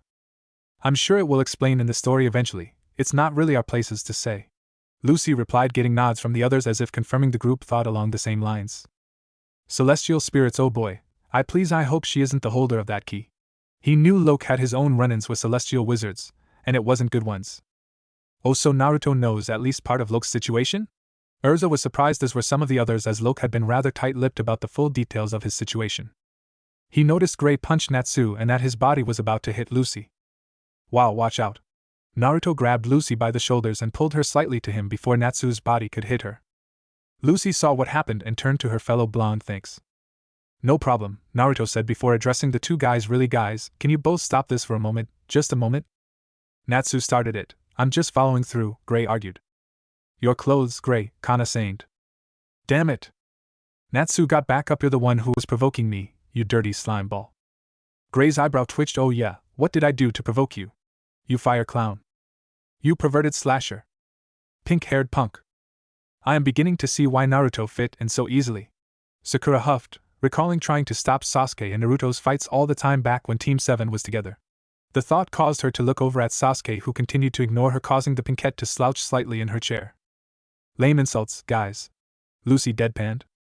The rest of the guild started laughing at the two troublemakers going at each other yet again. Lucy couldn't help but smile, and Naruto smirked, giving an eye smile. "We got bad news." Everyone turned towards the main entrance, seeing that Loke was already back and in distress. "It's Erza, she's on her way here." "How exactly is that bad news?" Erza commented, her face red, though out of embarrassment or rage the others couldn't tell. Kakashi and Jiraiya were suddenly struck with horrifying flashbacks of Kushina and suddenly felt a need to butter up Naruto with a few new jutsus just to make sure they weren't facing the wrath of the red-hot habanero when they eventually passed to the Pure Lands. Everyone except for a few began to freak out when that name was mentioned. Lucy was impressed by the sudden change of sphere. "Wow, just mentioning her, and the whole place goes crazy." "Well, she is the strongest female wizard we've got in Fairy Tail," Marajane said. Tsunade eyed Erza speculatively and nodded, feeling the redhead seemed to hold the aura of a strong fighter. "Don't forget the fact she's a bit intimidating," Lisana mentioned the small fact. "Yeah, to put that lightly, but that's Erza for you," Naruto added. Then they started to hear loud footsteps. It sounded like it was coming closer, and this got the guildmates to start sweat and shriek. "That's got to be her. Those sounds like her footsteps." Even the air has gone completely still. What a build-up for her introduction. Kurenai laughed along with the shinobi, each loving how similar to the likes of Tsunade for the younger generation or Kushina for the older generation the girl was. "Man, from these reactions you'd think she's some kind of demon," Lucy said, imagining Erza as some kind of demon and frightening her. "I'm so scared." Erza shot a hurt look at her blonde friend who waved her hands in front of her, stammering out about not knowing her yet. The person entered the guild hall and brought in a large object which was to be revealed as a horn that must have belonged to an animal that had been slain. It was put down next to the person carrying it with a loud thud. The person was a woman, or more precisely a 19-year-old girl that had a slender voluptuous figure. It may not be seen at first because of the custom-made armor breastplate that resembles of the medieval days. The armor was made by Heart Crews, the most popular clothing line for young girls and women. She also wore a blue skirt and black boots, and the diamond-shaped silver earrings. But her most noticeable was her scarlet hair and brown eyes.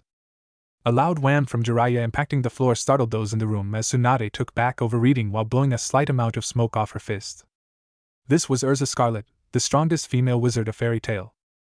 I have returned. Where is Master Makarov? Erza sternly asked. She is beautiful. Lucy breathed with a mini tint of redness on her cheeks. Thank you, Lucy, Erza said to her friend, who gave her a grin. Both knew fully well how attractive most guys both in Fairy Tail and out of it considered them beautiful, but it meant a great deal to get such compliments from their friends. Welcome back, Erza. The master is at a conference right now, Mary Jane said. I see. Erza complied as she puts a hand on her hip. Erza, what's that huge thing? One of the guildmates asked. It's the horn of the monster I defeated. The locals were so thankful that they decorated it and gave it to me as a souvenir. She looked at the guy. Why, you got a problem with it? No, not at all. It's like she is a mix of Tsunade and Kushina. How is that even allowed to exist by the universe? Jiraiya grumbled from the floor where he remained. You know, she's not anything that I had imagined, Lucy said. Lisana giggled. Well, it's not her looks that cause everyone here to be scared of her, you'll soon find out. But she's a caring person and someone fun to hang out with. Naruto patted Lucy's arm. So just relax. Erza smiled at that, having so far come to regard this Naruto as being someone she would enjoy having in Fairy Tail. Now listen up. Erza turned her head towards everyone, making them shiver. While I was on the road I heard a few things. Word is that Fairy Tail had been causing nothing but trouble as of late. Master Makarov may not care, but I certainly do. Here begins the road call, Naruto said. Kana, you need to start controlling your drinking. The brunette stopped drinking. Vegeta, take the dancing outside. Wakaba, get rid of the filthy habit of yours. Nab, I would suspect you still standing there in front of that board. Just pick a job already. She then turned to Macau. The man went stiff. Erza instead just sighed. Please just say something, Macau cried. A few snickers at how Erza handled the guild slipped into light laughter after Macau's reaction, causing the man to grumble and glare at the others in the room. I don't even know where to begin with you. She grabbed for her head and shook. Honestly, you guys cause so much trouble sometimes I've just given up. She's really tearing into everyone. Lucy nervously muttered. It's like she's taking over. Someone has to try and keep them in line, Erza commented flippantly. Oh, trust me, I understand, Tsunade said, getting a dirty look from Shizen. The slug Sannin expertly ignored it though and continued reading. Happy appeared. That's Erza for ya. Even if she's kinda bossy, she's saner than everyone else in here. I don't understand why everyone is so afraid of her. Naruto points to her right. Look out there. Are Natsu and Gray here? Lucy turned around to see something that surprised her. Hey there, Erza. We're just hanging around as good friends do. Gray and Natsu gave nervous smiles while crossing their arms over each other's back and shaking hands like really close friends. All that in fear, of course. Natsu replies, AI. The shinobi couldn't help it. They burst into laughter, half of them imagining Naruto and Sasuke in a similar position. It actually wouldn't have been hard to imagine that had Sasuke not left the village and Tsunade tried to curb their rivalry. He's talking like Happy, Lucy exclaimed in shock. That's great. I'm quite pleased to see you two finally getting along. Erza smiled, nodded her head. However, it's only natural that even the best of friends squabble every now and then. I don't know if we're the best of friends, Gray replied. AI, Natsu added. What's gone into Natsu? Lucy now was too confused. Cause Natsu and Gray know better than to piss of Erza. A few years ago he challenged Erza to a fight and got beaten up badly, Naruto said to her. That reminds me. Hey Erza, when we returned to Fairy Tail, how Natsu began to challenge the redhead only to have his mouth covered by Gray and get pulled into his seat. Shut up, Flame Brain, do you want to die? The Ice Make Wizard hissed. That's a stupid thing to do, Lucy said. After that she found Gray walking around naked and decided to beat him up too. Macau added to the list of reasons to why people fear Erza. Gray shivered slightly at the memory, Erza having seemingly come out of nowhere to him at the time. Kana, who for once is not drinking, decided to bring in another story, and let's not forget she also beat up Loke for trying to hit on her. He totally deserved it though. Lucy quipped on that one. Yeah, can't say I blame her.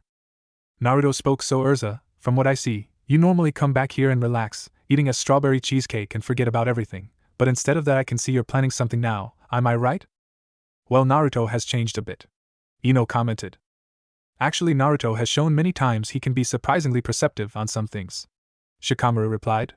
He honestly found the phenomenon a bit interesting as Naruto seemingly flip-flopped from a top-of-the-line shinobi to a moron at the drop of a hat. Erza turned to Naruto and gave him a smile and nod. You're right, Naruto, still as sharp as ever. She eyes Naruto, who eyed back. Like I ever lost it. Dear Erza. Attaboy brat.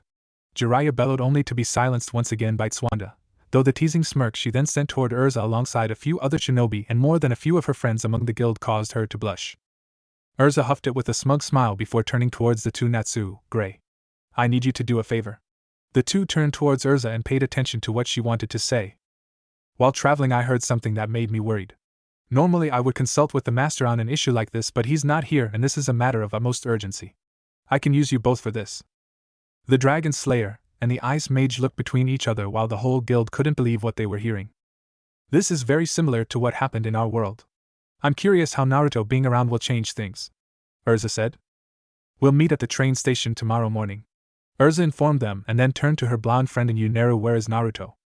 Between Mira and Lucy, where Naruto was standing now, was empty. The only sound that everyone was hearing in the silence was the sound of clicking shoes. That's rude. Is he skipping out on it so he doesn't get involved? Ino asked, a little peeved. Naruto was acting in such a way. I highly doubt Naruto is skipping out on it. He can't ignore people when they need his help. Sasuke commented, causing several of the shinobi to stare at him in surprise, causing the boy to glare at them once again. Everyone turned towards where it came from and saw that Naruto was on his way out, and I'll see you guys at the train station. Oh, and this. Naruto threw something backwards. Lee-sana catches it, and it was a bundle filled with jewels. Thanks for the meal, girls. Naruto gave out a wave to everyone. See you guys in a few days. TCH, acting so cool and stuff. Kiba grumbled, much to the amusement of his sensei and his team. See ya. Most guildmates waved him goodbye. And Myra Jane giggled, there he goes, preparing for another job.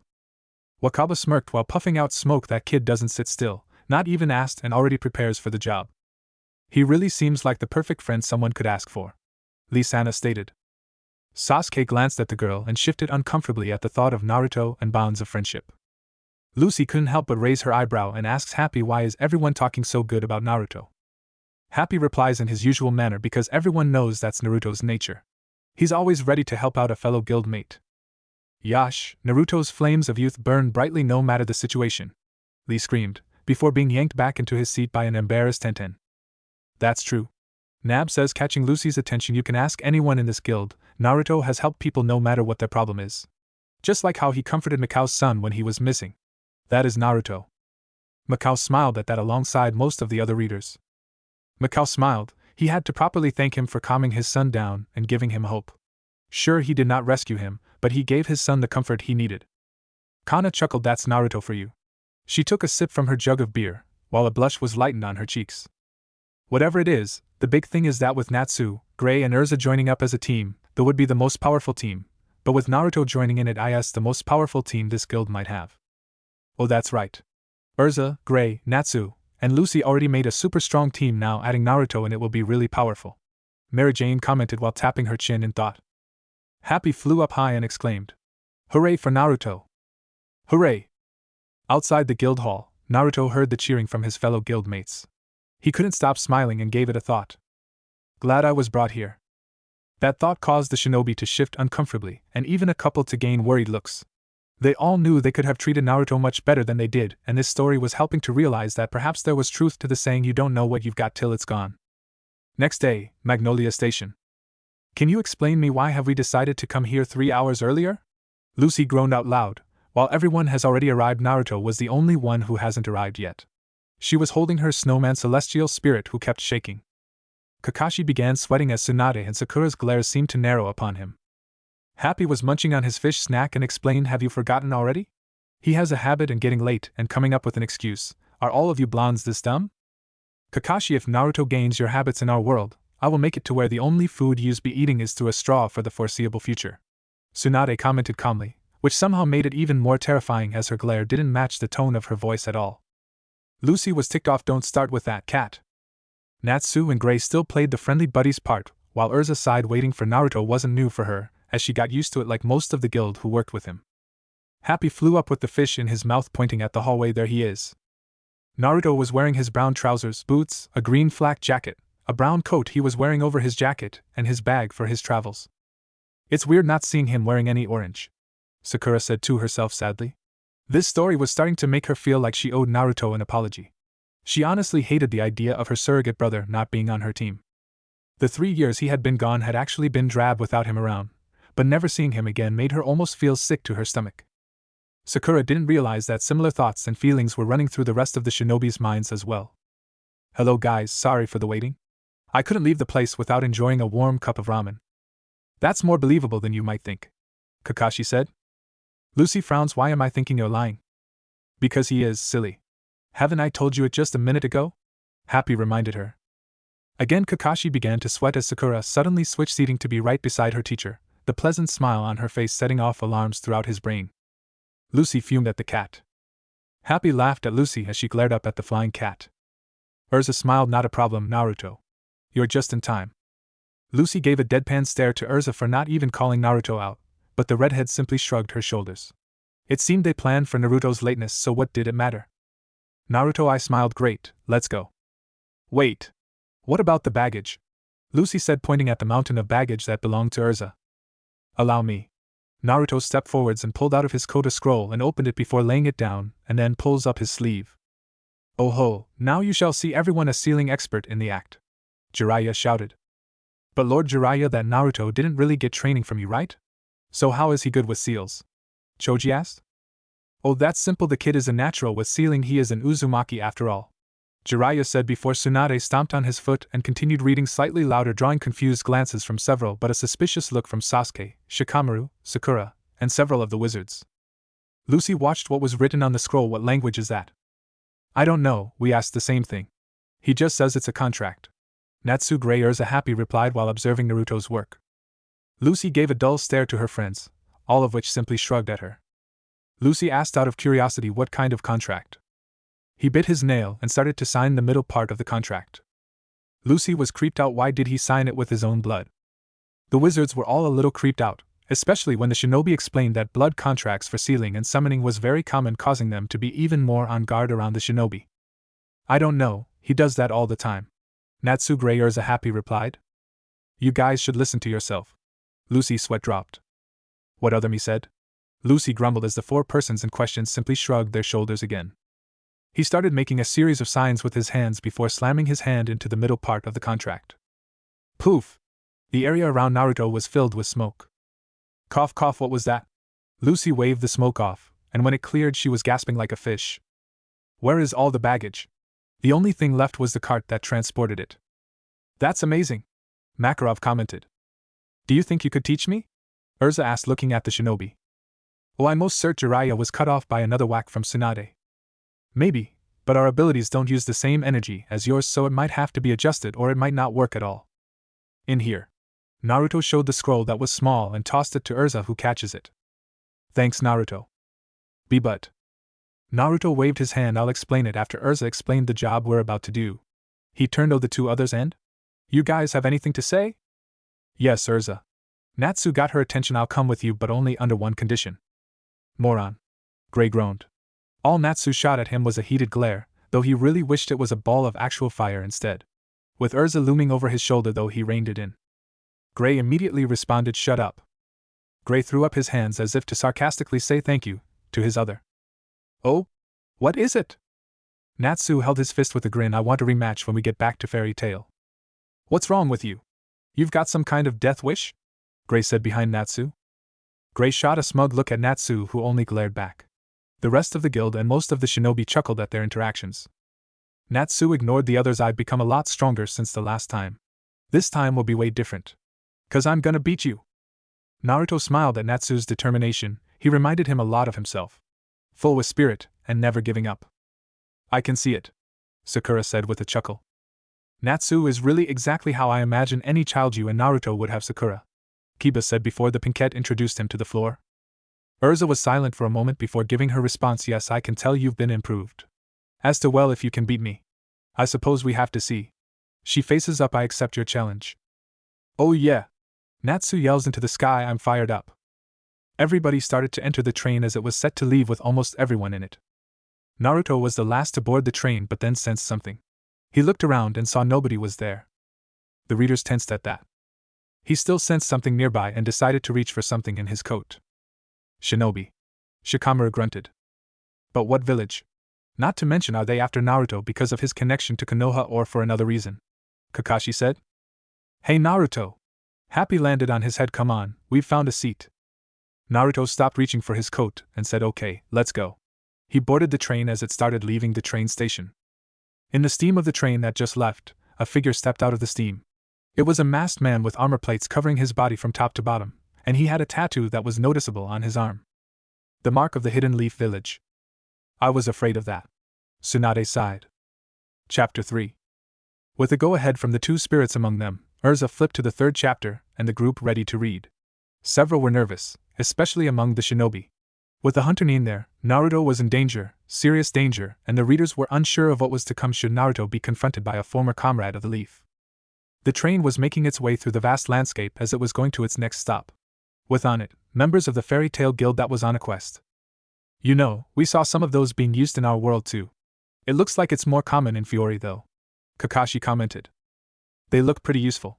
Where did you see one? Asuma asked his fellow jonin. The land of snow, or I guess the land of spring, after Naruto rescued Princess Yuki, and she activated the heat generators. Kakashi informed, though he sort of rambled off into his memories of the mission toward the end. Oh, how happy he used to be with his overly reckless genin team. Back before his most favorite pain in the ass did exactly what he said not to. Both the shinobi and mages were a little shocked to hear Naruto had saved a princess. Then again, Kakashi and Jiraiya had both been boasting about the great Naruto bridge from the infamous wave mission during the break, so a princess seemed par for the course. But currently in one of the cabins, they had different issues to worry about. Like the fact that Natsu's motion sickness was kicking in and he laid back like he was going to puke. So you have really bad motion sickness? That's a tough break, Asuma said with a chuckle. All dragon slayers have motion sickness. Wendy is just able to cure hers with her powers, Natsu said with a grimace. The shinobi chuckled slightly at such a weakness for a set of powers. It was humorous, but they could also see the issues that it could cause. I swear, Natsu, you are totally pathetic. 1 minute you're picking a fight and then you end up like this, Gray commented while looking out the window. How could that the Dragon Slayer challenge one of the most powerful wizards of their mage but not stand at riding a train? Of course, this was coming from the mage who would get off his clothes in a blink of an eye without anyone else, or even his own knowledge. Both groups shot a look at the pair of embarrassed mages. In the cabin sat Lucy and Erza on the other side, while next to Natsu sat the fish-eating Happy, who was sitting between the Ice Mage and the Dragon Slayer. Lucy was a bit sympathetic but minded it's got to be tough getting from place to place. Don't worry, he'll be fine, Erza said as she offered a solution. Come here and sit next to me. Natsu weakly replies, I guess she wants me to move, Lucy thought. A snort from Tsunade sent the shinobi and some mages into chuckles at Lucy's thoughts, causing the blonde to blush and Erza to shoot her an apologetic look, not realizing she had seemed so rude then. Natsu sat next to Erza as she patted him on the head. Just relax, okay? To think we thought she was like another Kushina, murmured Jiraiya with nods from a few of the jonin. Crack. There it is. Jiraiya nodded along with the jonin and Tsunade. The genin looked shocked, but the mages all laughed at the misfortune of the salamander. Natsu went K.O. after Erza gave him a hard punch to his stomach to knock him out conscious, so he landed his head on her lap. It was a good hit, Tsunade said, getting a small smile from the redhead as thanks for the compliment. There, that should make the trip a little easier on him, Erza said like it was nothing serious after throwing a punch to the fire eater, while the others sweat dropped. Especially Lucy, who thought, okay, maybe she's not as sane as I thought she was. Sorry? Lucy squeaked out as Erza shot her a hurt look. With a huff, the equipped wizard continued on. Gray then turns from the window to the armor-wearing wizard. Hey Erza, I think it is time you started filling us in. I mean, what kind of a mission are we going on here? Wait. Lucy interrupted, shouldn't we wait for Naruto? The shinobi and other mages nodded, a little surprised that Naruto had yet to join them. However, they couldn't help but worry it had something to do with the other shinobi they had seen. Happy pointed out of the window. Look. She looked out of the window and saw something flying close by. It was a hawk with a letter attached to its claw. It flew next to the window before going upwards. What was that? That was a messenger hawk, Happy said with his belly full. Geez, are all of you blondes so dense? Tsunade, Ino, and Lucy all growled as they glared at the cat, causing him to shudder and begin sweating under the pressure. "Watch your mouth, cat." "You tell him, Lucy," Ino barked, getting an approving nod from Tsunade, though she was mostly joking, unlike the setting blonde genin. This of course left the poor celestial mage blushing from the awkward approval of her fellow blondes. Bathroom. The bathroom, where multiple stalls and toilets were, was now empty except for one guy. Naruto had turned on the tap and started to wash his hands. He just was finished doing his business in the toilet. "Ack. I don't want that information," Sakura exclaimed with agreeing nods from several clothes and cackles from a few of the more childish boys. Then in front of him, a hawk landed and cried against him. He then noticed that there was something attached to its paw. A message. This is similar to our own jonin, except while in the village the hawks simply call the jonin to the Hokage's tower for a mission, while they usually don't go to jonin in the field but rather the various safe houses and outposts or other hidden villages. Irika lectured. "Sensei, please stop. You are killing people with boredom from your lectures." Konohamaru deadpanned at the teacher, causing the scarred man to frown before glancing at his fellow readers. The sight of so many bored stares made him flush and motioned for Erza to continue. "Oh, thanks, little man." Naruto took the paper and started reading it. The hawk laughed through the open window. "Naruto-kun is kind even to animals." Hinata nodded as if instructing a class before blushing deeply when those around her chuckled at her crush for the blonde. "Dear Naruto, as you may guess, this is not our usual way of communicating, but because this is an urgent problem that needs to be dealt with, the Magic Council has decided that with your experience as a former combatant, you are chosen as the suitable person to accomplish this pressing matter. It's never good when a council contacts you directly." Kakashi mumbled, getting a nod from the two Sannin beside him. "Sai, I can already guess what kind of job this is." "Heh, the kid already understands our pain, poor brat," Jiraiya said while his fellow high-profile shinobi snickered at the thought of Naruto dealing with similar issues they had too. "As you may know, the former legal guild Eisenwald has been stripped of its legitimacy, after several investigations including for accepting assassination quests have ended, resulting into the order of disbanding the guild all at once. It seemed like even after the guild was disbanded and the guild leader was arrested, our sources have found out a plot by remaining members of the guild have started to plot an attack. The leader of the rogue mages that are suspecting of plotting is none other than the death god, Erza." The bathroom door behind him opened slowly. The person who entered was the white wearing mask in the station. Now wearing still his cloak, he closed the door behind him and locked it. The gathered readers seemed to tense as the ANBU made themselves known in the story once again. While the fairy tale mages were worried, the shinobi knew far better than they did how dangerous an ANBU agent really was. Because Erza is a highly dangerous individual, the council believe it's unlikely he's going to be able to rehabilitate and reintegrate into society, not after killing indiscriminately innocent people. So the Magic Council has debated about the subject of Erza, and we've decided that it's for the best that Erza has to deal with. "How dare they?" Makarov bellowed, suddenly taking both groups by surprise in his intensity. The fairy tale members quickly caught on to his outrage though. Even if that fairy tale wasn't really theirs, Naruto in that world was one of Makarov's children, and being forced to take on that sort of mission by the Magic Council sickened and worried them. It went against their ideals to kill except in the most dire of circumstances, and never in an assassination like this appeared. Even if the target was a criminal. That's why we send you now, the order to defeat Erza the Death God. It is for the greater better that Erza won't pose a threat in the future. Council bastards. Natsu growled, getting murmurings of agreement from his guild. The shinobi on the other hand were a little uncomfortable with the idea that a normal occurrence for them was such an issue for their magic-wielding counterparts. Destroy this message after reading it. We hope you remember the agreement you made to the council. The leader of the Magic Council. Grand Oma. Makarov rolled his eyes at the name. He should have guessed that fool would be the one leading this sort of plan. Naruto crushed the message in his hand, furiously. "Screw that old man and that damned deal." "Oh. That a boy. I knew he was fairy tale material," Makarov crowed, getting a round of cheers from his comrades. The shinobi sadly remained conflicted. They disliked the idea of someone as friendly as Naruto having to take an assassination mission, but it was a part of who they were as shinobi. Wasn't it? The ANBU operative slowly was sneaking to Naruto and pulled out a kunai. "I forgot about that guy," Natsu shouted, getting an annoyed look from Gray and Lucy, but most of the room ignored him in favor for the story. Naruto shredded the letter into several pieces before throwing it into the water, destroying it as it was asked. "That is done." The ANBU took one last step before raising his kunai. "Turn around," Happy shouted before being shushed by others as they got into the story. "I wonder when you would show up," Naruto said. Of course he knew all along. Tsunade chuckled as she shook her head. The shinobi remembered suddenly, This was the #1 unpredictable knucklehead shinobi after all. It took a bit more to get the drop on him. The ANBU agent was surprised that he was spotted, but this turned out to be his biggest mistake.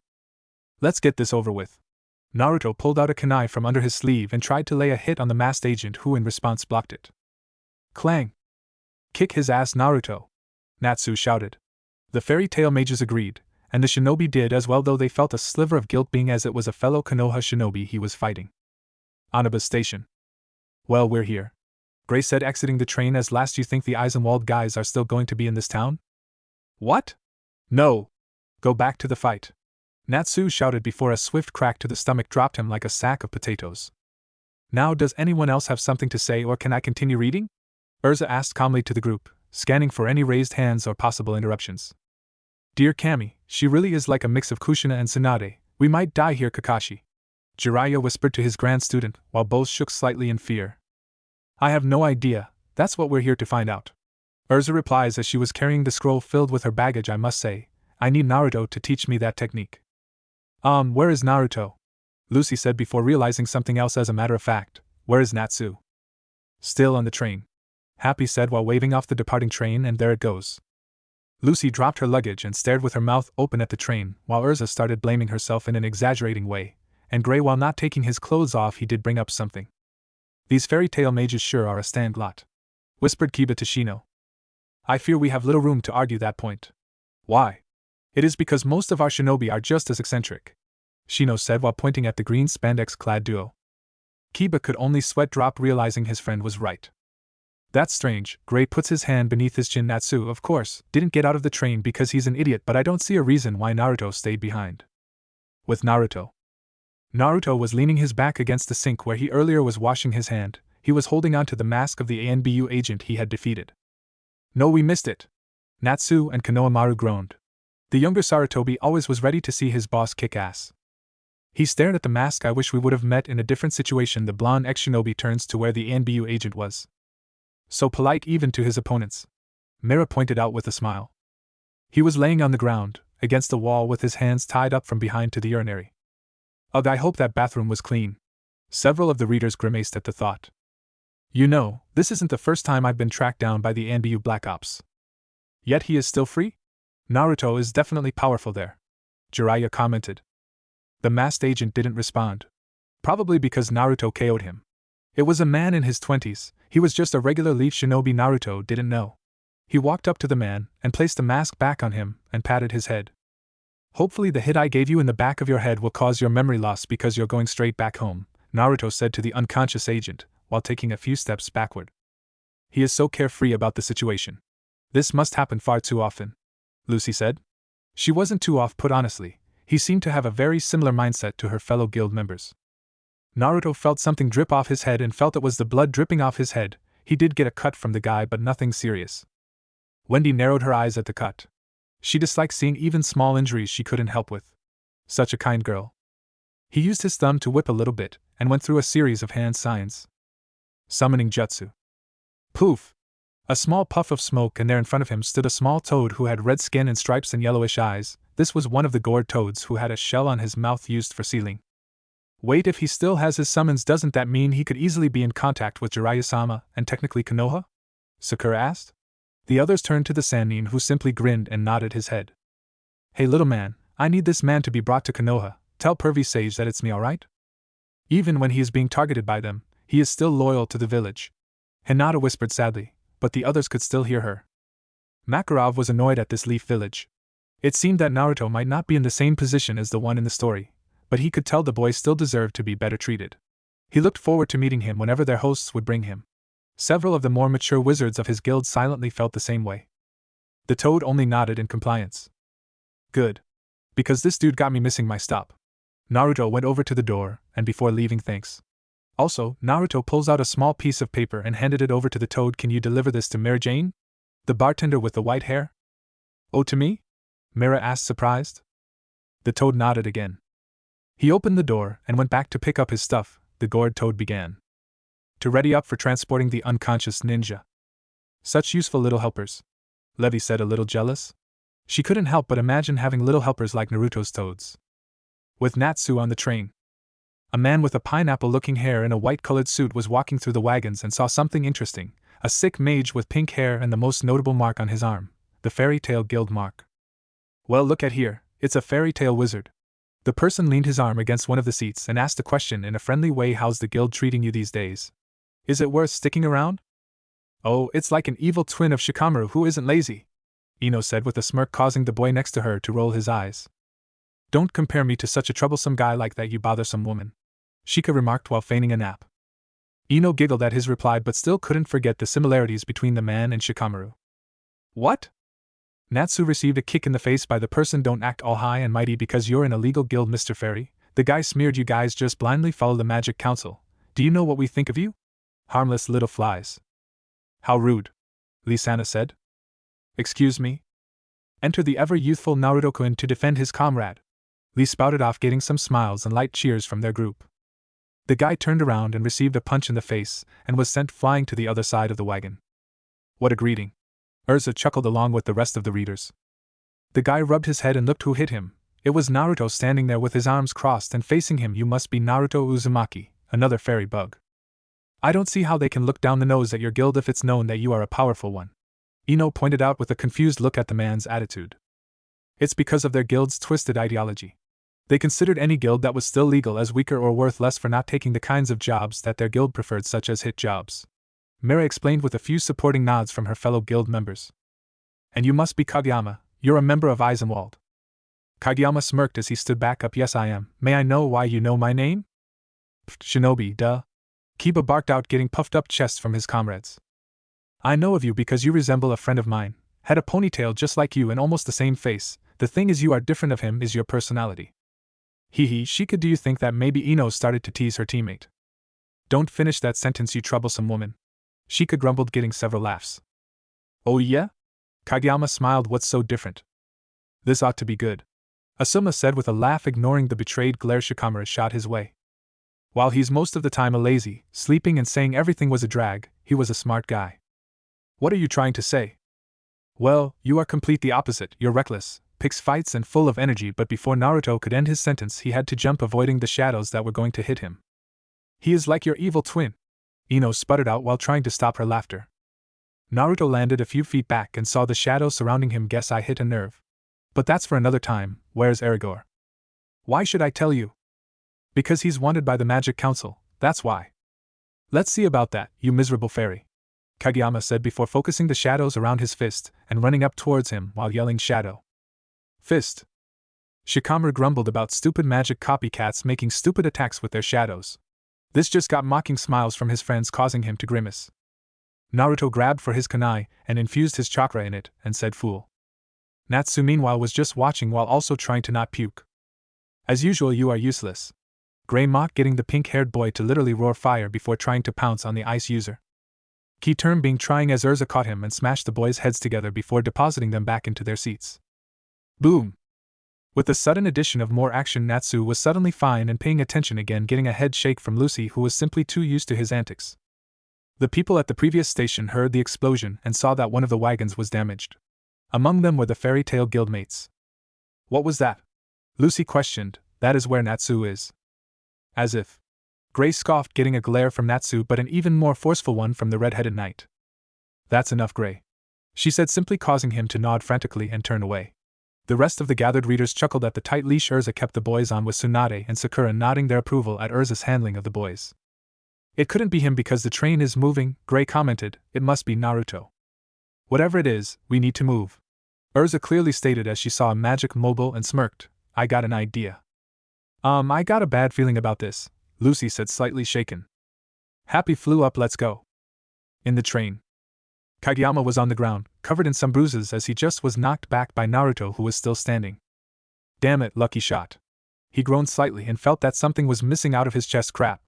Where is it? Wait, he actually thinks it was just a lucky shot? Several of the shinobi asked together. A strange-looking fluted skull and 3 eyes rolled up to Naruto's feet as he picked it up. The Fairy Tale Guild members that had been on the mission narrowed their eyes at the flute in anger. Naruto recognized it in a second. That's. Damn it, he saw it. Kageyama cursed to himself as he grabbed something from his pocket. Hope this works. Here, catch. Naruto looked up and saw something rolling towards his feet. it was an explosive tag that was on fire. He then saw the shadow user getting out of the wagon. How did he get a hold of something like that? Jiraiya asked in an angry voice, though it was mostly to hide his worry for his godson's health. Not that he expected Naruto to actually be defeated by something so simple, but still he could be injured. What? Outside. In a ridiculous amount of speed, Erza managed to catch on the train. She was driving the magic mobile while one of her arms was attached to the mobile. Since the mobile is running on magic energy, Erza now was tapping off. All the while, Gray was stuck on the roof while Lucy and Happy were in the back seat. Lucy began yelling Natsu. Naruto! Then Naruto jumped out of the window with Natsu following him just as an explosion went off. Boss is always living like he is in an action movie, it's so cool! Konohamaru shouted, getting some looks from the others. What are you talking about? Sakura asked. Sakura, think back to literally any mission we went on. Think real hard about the things that happened. Kakashi said with a deadpan stare. When the Sarutobi kid was right, he was right. Oh well, when you put it like that, yeah, kind of, I suppose. She blushed as she realized the truth to the kid's words. Meanwhile, Sasuke grumbled about glory-hogging dobes and their ability to turn even catching a cat into something that included explosions and organized crime. Naruto, behind you. Naruto saw the mobile and landed on the roof on his feet, getting a compliment from Gray. So cool. Konohamaru cheered, getting laughs and smiles from the other readers. Nice landing, Gray said before he noticed Natsu was going straight at him. Boink. The readers roared in laughter while Gray glared at Natsu, who simply frowned at not sticking a cool landing like Naruto. The mobile stopped and Naruto jumped off the roof, watching as the train kept going. Erza stepped out and asked Naruto, "Are you alright?" "What about me?" Natsu asked. "You're too hard-headed to get hurt from that," Lucy pointed out with a scoff. "Yeah, I'm fine. But how come he had an explosive tag?" "Who are you talking about?" Lucy questioned next as Gray and Natsu were at it again, bickering at each other. "Of course," the guild said with several eye rolls and annoyed sighs, getting both boys to cross their arms over their chests and huff before glaring at one another for being copied. "That hurt, you jerk." "Shut up, you icy freak. They are so much like you and Naruto were as kids that it hurts." Kiba pointed out to Sasuke, getting a muffled HN as his only response. "Shut up, both of you!" Erza shouted at them and forcing them both again to shake hands nervously before turning to Naruto. "Naruto, what happened?" "Kageyama, a member of Eisenwald. He was on the train. We fought on the train and I was beating him." "Eisenwald?" Erza interest spiked. "Are you sure?" "He pretty much admitted it, but that's not the case. He had the lullaby flute with him." The expression of Erza was enough to understand what it was, so she ordered, "Everyone back on the mobile." Naruto got on top of the roof together with Gray while Natsu, Lucy, and Happy got in the back seat. Erza tapped her arm back to the mobile and they drove off forwards. "Is that dangerous at all, Erza-san?" Hinata quietly asked. The kind girl was always worried about others getting hurt after all. "Not really, the only issue is if I push myself too far. Then I will be too exhausted to fight properly," she replied with a smile at the shy-looking girl. Konogi Station. A panicking crowd began fleeing after a man wielding a scythe just slashed one of the train conductors in front of them. The man was an extremely tall, lean-built and muscular man. He had blue visible tattoos on his body and silver hair with a colored skirt, with his feet wearing sandals. This was Death God Aragorn, member of Eisenwald. "Huh, a lot of our bad guys have no eyebrows too. Do you think there is a correlation?" Sakura mumbled to herself, getting strange looks from the others. Except for Kakashi, who simply married his own Ion though. Sakura was right. Team 7 had ended up squaring off with more than one enemy lacking in eyebrows. It was strange. "This train belongs to Eisenwald now," Aragorn ordered while his men were throwing everything off the train, even the passengers. "Get everything off the train, luggage, conductor, all of it. If anyone tries to defy us, to kill them all." Kageyama then exited the wagon and spotted Aragorn. "Well, look who's here." Aragorn turned around. "Kageyama, I heard you were coming back aboard this train. It's quite a wreckage. Care to explain what happened?" "Come on, aren't you interested what I brought back with me?" The shadow magic user pulls out the lullaby flute. "I finally managed to break the seal." "Oh yeah? Finally we got it." "You won't keep it long, you bastards," Natsu exclaimed, getting determined nods from the rest of his team and a grin from their guildmates. The shinobi smiled at the idea of Naruto helping stop these guys. If they could do it alone, imagine what they could do with this obviously much more focused Naruto. "Excellent." Aragorn chuckled as he grabbed the flute and turns to the others. "This is it, men. The forbidden lullaby. Originally this was a tool to cast simple death curses. Useful but limited. That is until the great dark wizard Zerif transformed it into a demon flute. Now its song will kill hundreds, no thousands of people who listen to it. And it's all mine." It seems there are always those looking to gain massively powerful weapons, no matter how peaceful the land they reside in. Maybe peace really is just a dream. Jiraiya, though, silently. He smirked slightly after that, though. He was certain Naruto would prove him wrong. He could feel it in his bones. Naruto would change the world, no matter which one he was in. It all started with missions like this one. Naruto would put a stop to these criminals and spread a sense of safety to the people around him. Same thing he was doing in the elemental nations in their world. The mobile was racing through the fields while all the occupants weren't used to such speed. Naruto was standing still on the roof while Erza was too focused on the road. Naruto, are you sure Erza is in on this? Erza asked out loud. There's no one else in that guild that is willing to do that, Naruto replied back to Erza after the Magic Council had disbanded Eisenwald for its illegal activities. Erza was the only one standing after their master has been arrested. He's more likely to lead this. Then we must take them down quickly, Erza said. We cannot allow them to use that magic. I can't help but feel that Erza and Naruto would make a perfect team together for all sorts of missions. Tsunade commented, getting a somewhat surprised look from Erza. Actually, I wish you were a kunoichi. I'd put the two of you on a team with Shizen and let the three of you go to work. It would be terrifying. For our enemies, at least. Tsunade continued.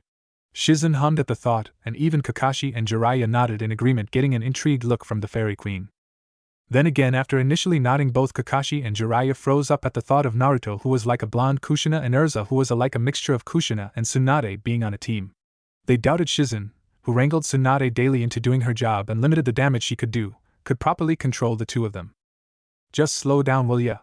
Gray yelled. You're using too much of your magic to drive this thing. Just keep on driving, Erza. Naruto yells, if you feel a little strung, I'll tap in for ya. That suggests that Naruto's chakra has similar enough properties to Erza's magic that he can act as a stand-in for its use. Shikamaru thought out loud before noticing the glances from others and rolling his eyes at their curious faces. Alright, Erza said before exclaiming, let's go. Back at the Fairy Tail Guild. I tell you once, Lisana. Don't try and hook me up with one of these morons. A drunken Kana said while holding another bottle of alcohol, and was leaning against the table where she sat alone. As a matter of fact, the only ones left in the guild hall were Lisana, Kana, and Mira, who stood behind the counter as everyone else was either home or on a quest. The eldest Strauss sister listened to their conversation. Several Fairy Tail members seemed offended and others simply giggled. Lisana was cleaning up the table where Kana was sitting at. I'm just saying, Kana, you and Gray look like you belong to each other. Gray paled and Juvia glared at the girl, causing her to lift her arms up in an attempt to calm the rainwoman. Ah, hell no. I mean, I like Gray as a friend, but I don't want to see that perv as my boyfriend. Give me someone like Naruto. She smiled while drinking her bottle. A blush appeared on her cheeks as she was predictably drunk, but it was of something else. Juvia nodded and turned away while Gray seemed a little stung by the comments made by Kana. Mira turned a teasing look onto the card wizard, causing her to groan at the inevitable teasing she would get. Meanwhile, several Fairy Tail members were groaning about pretty boys like Naruto taking all the attention, and Kiba and a few of Naruto's friends were a little stunned by the attraction that a few of the Fairy Tail girls had toward him. Kakashi honestly didn't know why. He wasn't interested in his student in a romantic way, but he acknowledged that Naruto was among the most attractive shinobi of his generation. One didn't spawn from the likes of Minato and Kushina without being stunning themselves. That being said, he had also seen women pulled in by the boy from Wave Country to Spring Country and practically everywhere in between. If the boy wasn't as dense as a wall of bricks, then he would probably have a couple kids of his own running around. This sparked the interest of both Strauss sisters, but Lisana was the quickest to ask, oh, has our card player a crush on our Naruto? Oh, just like your big sis, I'm so proud. Mira teased her sister, getting a giggle from the younger girl in return. Kana took the bottle off her mouth and sighed out of satisfaction. And what if I have? Am I in your way? The brunette made a smirk while pointing at the youngest Strauss sister. You are having an eye on him too, haven't you? Hee, Jiraiya chuckled. Oh, he always knew that Naruto was his ticket to writing a masterpiece. From what he was hearing, he might be able to get enough material to write his magnum opus. Tsunade eyed the pervert suspiciously but didn't punish him yet. He was sure to know that if he used her adoptive little brother in his filth, both she and Shizen would be having words. Sakura too, if the look she was shooting a giggling Kakashi meant anything. Lisana was taken aback by this. What? You heard me. I saw you looking at him like he was a piece of meat. I wonder what Natsu would think of you having a crush on his older brother figure. Oh please, Natsu and I are just friends and you know it, Lisana said, turning around and bringing the plate filled with empty jugs to the counter. Oh, and I know after Naruto saved you, your eyes haven't been able to turn away from him, Kana said with a smile. Oh, well, and here I thought you were following in my footsteps, but it seems you can give it but not take it, Lisana. Mira sighed in a faux depressed tone, getting several laughs at the blushing Lisana's face. This made Lee-sana put down the plate hard and almost knocking over the jugs as she turned around and made a glare before she pouted. Mary Jane couldn't help but chuckle at this exchange, and this caused the other two to turn to her. And you, Kana pointed now at the eldest Strauss girl, don't laugh because are just as bad as us. Me? Mira held her hand in front of her chest. Yes. Jiraiya said quietly, his eyes focused on the illusion showing them along with the book reading. His fingers kept twitching, wishing to write so terribly bad. He wasn't stupid though. He would simply save this all to his memory and write it down once they had a break. He was sure Kakashi would remember anything he missed. A promise of a limited edition signed copy, and no doubt his grand student would be a huge help. Yeah, ever since you met Naruto, you guys were mean to him like some bully. Kana started memorizing, and then after that Naruto saved all of you guys, you changed and became nicer to everyone, especially Naruto. Lee-sana and Mira frowned at the thought of them bullying him. Sadly, Mira couldn't help but feel that it was probably true with how she used to act. Then again, Lee-sana never acted like that. So that was odd. That doesn't mean anything. Oh, and when you showed Naruto those pictures of that modeling gig of yours? Just admit it, Mira, Naruto trusts you and you trust Naruto to almost a couple degree. Blonde bastard, what the hell? Kiba said in mounting jealousy. Naruto was no doubt his friend, but this felt like him rubbing it in his face. He could just imagine a cackling Naruto watching him. He felt the same after the Chunin exams. That is simply not true. The lady doth protest too much, methinks. Kana laughed out as a faint dusting of pink settled on Myra's face as she became the target for teasing. She could take it, but it was odd for her to be the target of such things. Poof! A small puff of smoke appeared on the counter, making the girls wave it off, and saw it was a small red toad. It waved around a paper and handed it over to Mary Jane, who said, Thank you? Poof! The toad disappeared, leaving the three girls surprised at what just happened. I say, it keeps surprising me the magic Naruto uses, Kana said, under the belief all of this was magic because Naruto said so, only if they knew. Yeah, magic, Kana huffed, annoyed for being lied to on her other's behalf. She understood Naruto's reasoning, but the matter remained annoying. Mary Jane opened up the message and began to read it. Mira, this is Naruto. I need you to contact Master Makarov. Eisenwald's death god, Erza, is on the move with remnants of the guild, planning something. Be quick. But I just sent a message to Master Makarov just an hour ago, Mary Jane complained and then sighed. Ah, well, if it is that important. What the heck? With Naruto and the others. Naruto was still on the roof of the vehicle as some dried up blood on the side of his head was being noticed by Gray. Hey Naruto, you're bleeding. Took us long enough. Gray commented. Lucy and Happy's heads popped out of the window after hearing it. Erza was listening in on this. It's nothing, just a bruise I got from that Eisenwald guy. Naruto waved it off. He half lied since he didn't want the others to know he had a fight in the bathroom. As usual. Sakura groaned. Caring for Naruto's injuries was like herding cats. Except worse if he felt extra determined that day. Are you sure? Gray asked while looking closely at looks. Believe me, Gray, if it's bad I would warn you guys. Now just focus on the upcoming battle, okay? So stubborn. Makarov chuckled. He really did remind him of his own kids in Fairy Tail. Right, Gray replied with a grin. It's been a while since he had a serious fight. Erza smirked, knowing that Naruto was right. There were more pressing matters. The others just sat down back into their seats. Naruto was now being focused on the task he was given, taking out Erza. Erza slashed his scythe into the seat where Kageyama was sitting after hearing what happened on the train. Threatening his own subordinates. Asshole. Asuma said, getting agreements from the other readers and an annoyed eye roll from one especially broody Uchiha. Kageyama barely got off the seat and looked at Erza stunned. Let me get this straight, you allow a fairy tale fly to see the lullaby flute and let him get away, and that fairy tale wizard had to be Naruto Uzumaki, is that true? Yeah, but... And not only that, you said that he's out for me. Is that correct? Erza asked, clearly pissed at his subordinate's failure. Yes. Well, to be fair, Naruto is a tough opponent. Right, Sasuke? I mean, he had to throw your fight to keep from hurting you. Kakashi said. So what if he wanted the kid back in Konoha? He violated his #1 rule, he deserved some snide remarks in the very least. Not that he was going to actually get anything from the boy, it seemed. Erza slammed his scythe between the wooden planks that laid between Kageyama's legs. We cannot afford to take any chances, especially not with Uzumaki on our tail. Fortunately, we have a strategy.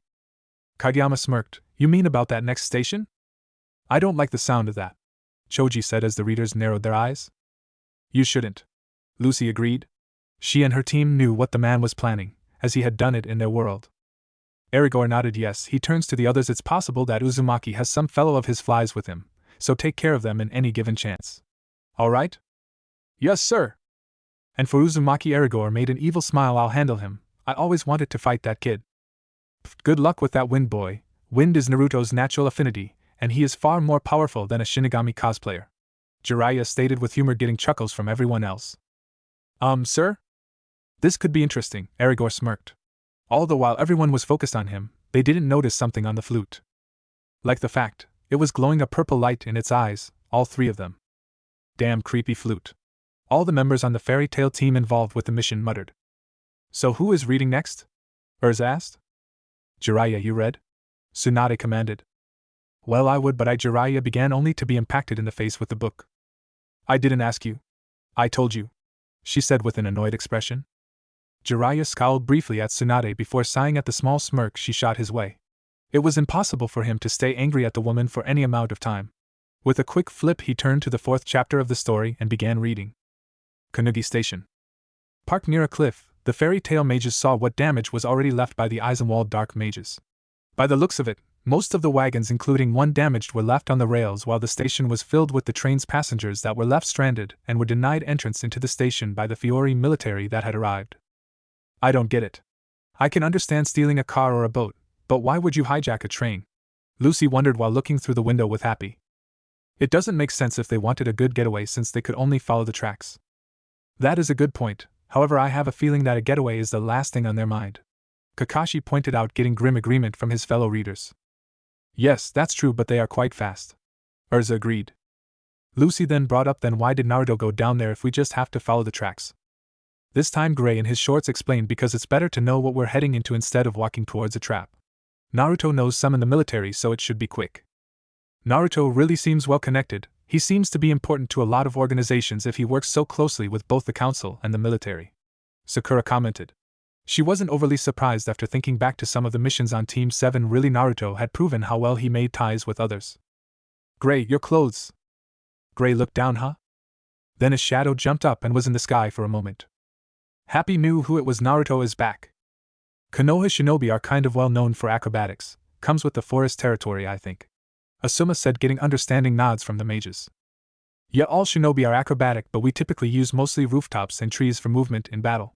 It's minor, but every advantage pays off, and training on that turf leads to greater jumps like what Naruto can do. Iruka added. He can jump that high. Lucy gawked in surprise as Naruto lands in front of the mobile. And? Erza asked, what did you find out? It's confirmed, Eisenwald was here and they hijacked the train. A big number of them also, possibly around 50 or so. But that's not the biggest discovery. Hey, why didn't he just send a shadow clone? They send back all the info when they disperse, right? Sakura asked. Maybe he went with them. Shadow clones are great for recon, but they are also fragile. Being present to make more as needed could be necessary. Niji guessed. What? I heard that the train has stopped. It's not moving. Erza demanded. Where? Ashibana Station. The military is about to make a move. They got the whole area surrounded. Then get in. Erza ordered as she tapped the magic back into the mobile. We got to get there quick. Naruto quickly hopped on the roof and warned his passengers beneath him, hold on to something. What are you talking about? Lucy fell back into her seat as the mobile was speeding through the valley as fast as it could. How is Naruto still standing on the roof without any issue after that? Lucy asked. Chakra. All the shinobi answered in a bored tone, as if it fully answered her question, causing the blonde to send a mild glare at the ninjas. Clover.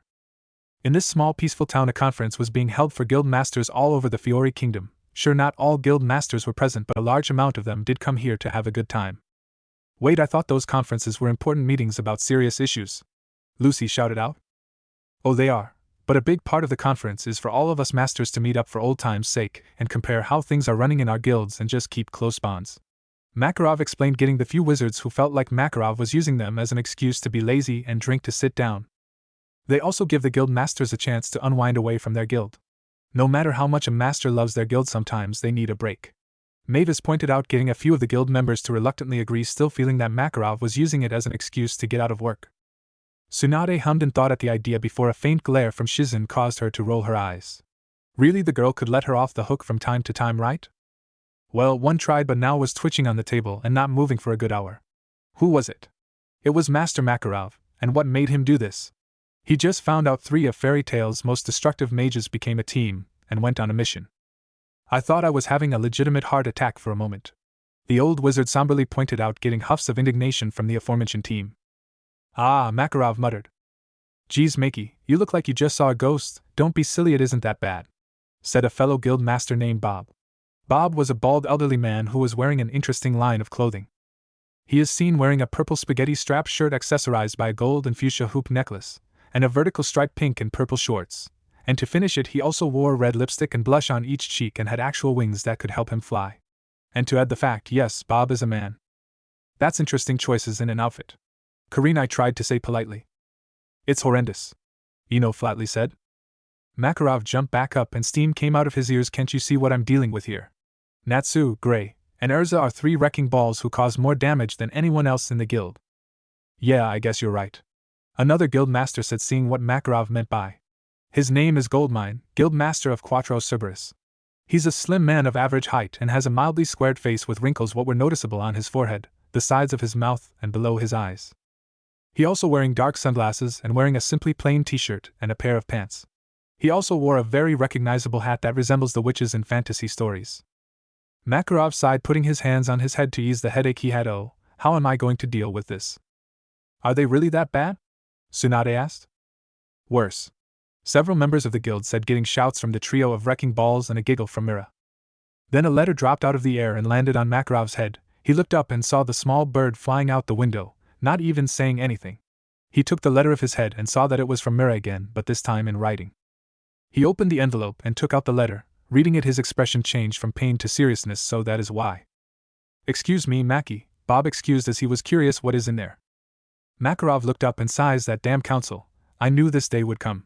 Do you remember Aragorn? From Eisenwald? Your other looks real mad, old man, Konohamaru pointed out, getting a flick to the ear from Irika for his disrespect.